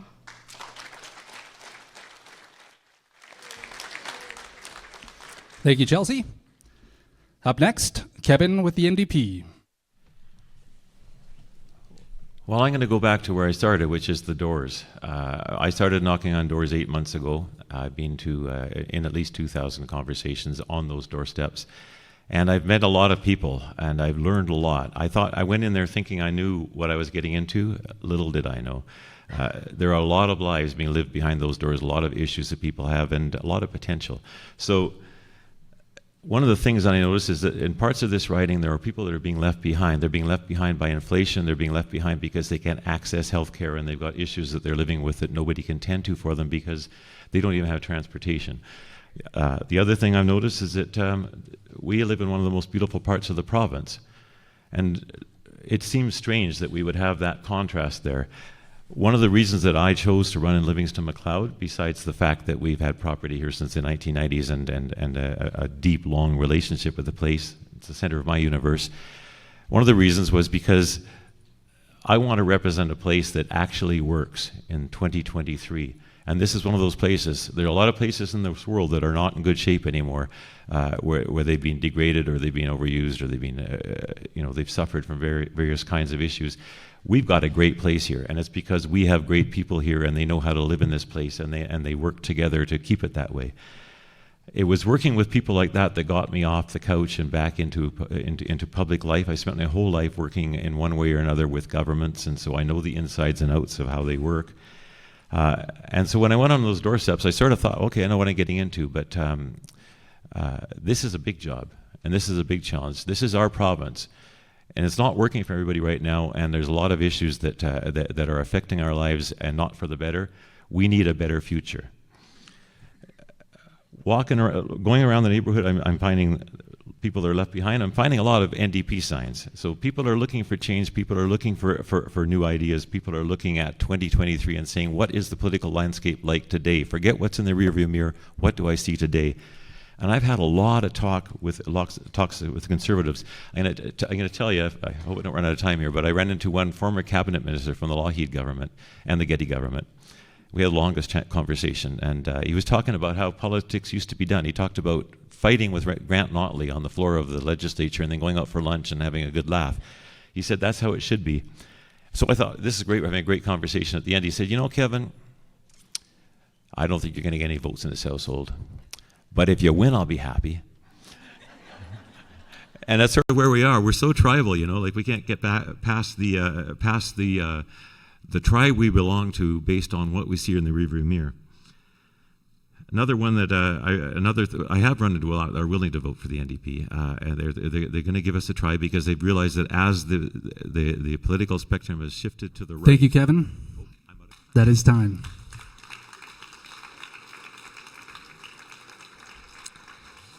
And next up, Corey, the floor is yours.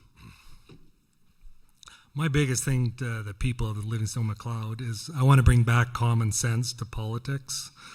I am so tired of the hypocritical government. It's like we all remember years ago in the St. Lawrence River, they managed to dump billions of gallons of poop in the river, raw sewage, but that's okay when it's the government. And another kind of funny realization I had when I decided to run is I know exactly how many campaign signs I have because I personally picked them all up.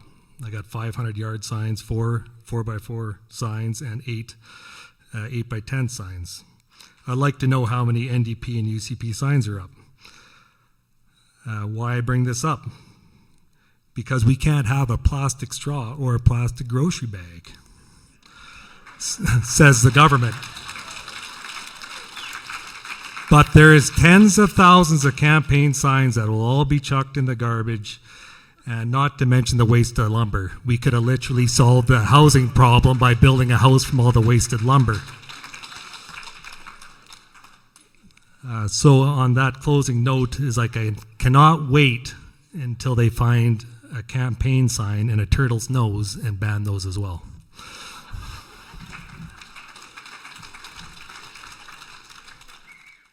Thank you, Corey. And Dylan, the floor is yours. Take a negative and turn it into a positive. Thanks, man. How many Dylan Hauser signs have you seen in this riding? Thinking about the environment. Yes.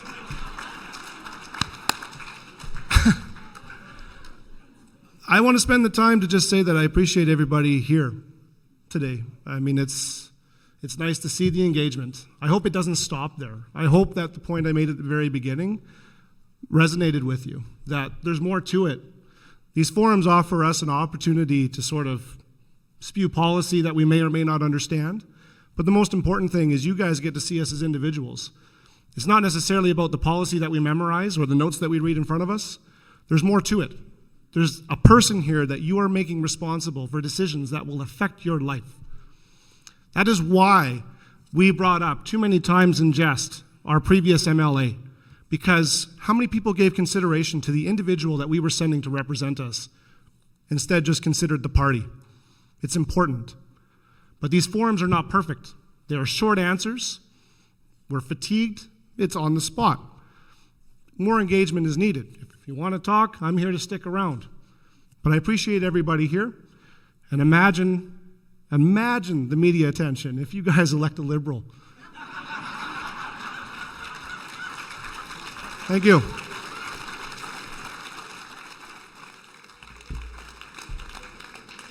Thank you, Dylan. And for our final closing remark of the night, we have Kevin Todd. I am proud to say that I have lived in the riding my entire life. I'm proud to say that. So I will go back to my opening remarks in the Alberta Party. Stability, predictability, and maturity. I also want, before you guys leave, for everyone in this room to know that this Kevin is also conservative. It's not in the party name. I also want to leave this with everyone too, is that we have party lines, but I think it's in our best interest to just send the best person to Edmonton to make decisions for all of us. So keep me in mind, May 29. Thank you.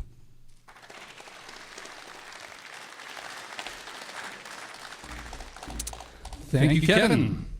So that concludes our forum for this evening. I want to say thank you to all the participants, both up at the panel itself and out here in the audience for a respectful forum. If any of our audience members have additional questions or would like to hear more from a specific candidate on a specific topic, I would encourage you to reach out to them directly, or perhaps they'll even stick around for a little bit for you to have a one-on-one conversation with them. Election Day is Monday, May 29th, with advance voting starting Tuesday, May 23rd through Saturday, May 27th. Days and hours of operations will vary for some locations, but every electoral division will have at least one location open for the full advance voting period between 9 a.m. and 8 p.m. Whatever the outcome of this election, we know that you all care about this province and the issues that we face. And you are here because you want to make a difference and help grow Alberta. Thank you again for putting your name on the line and in the race, and best of luck to each and every one of you.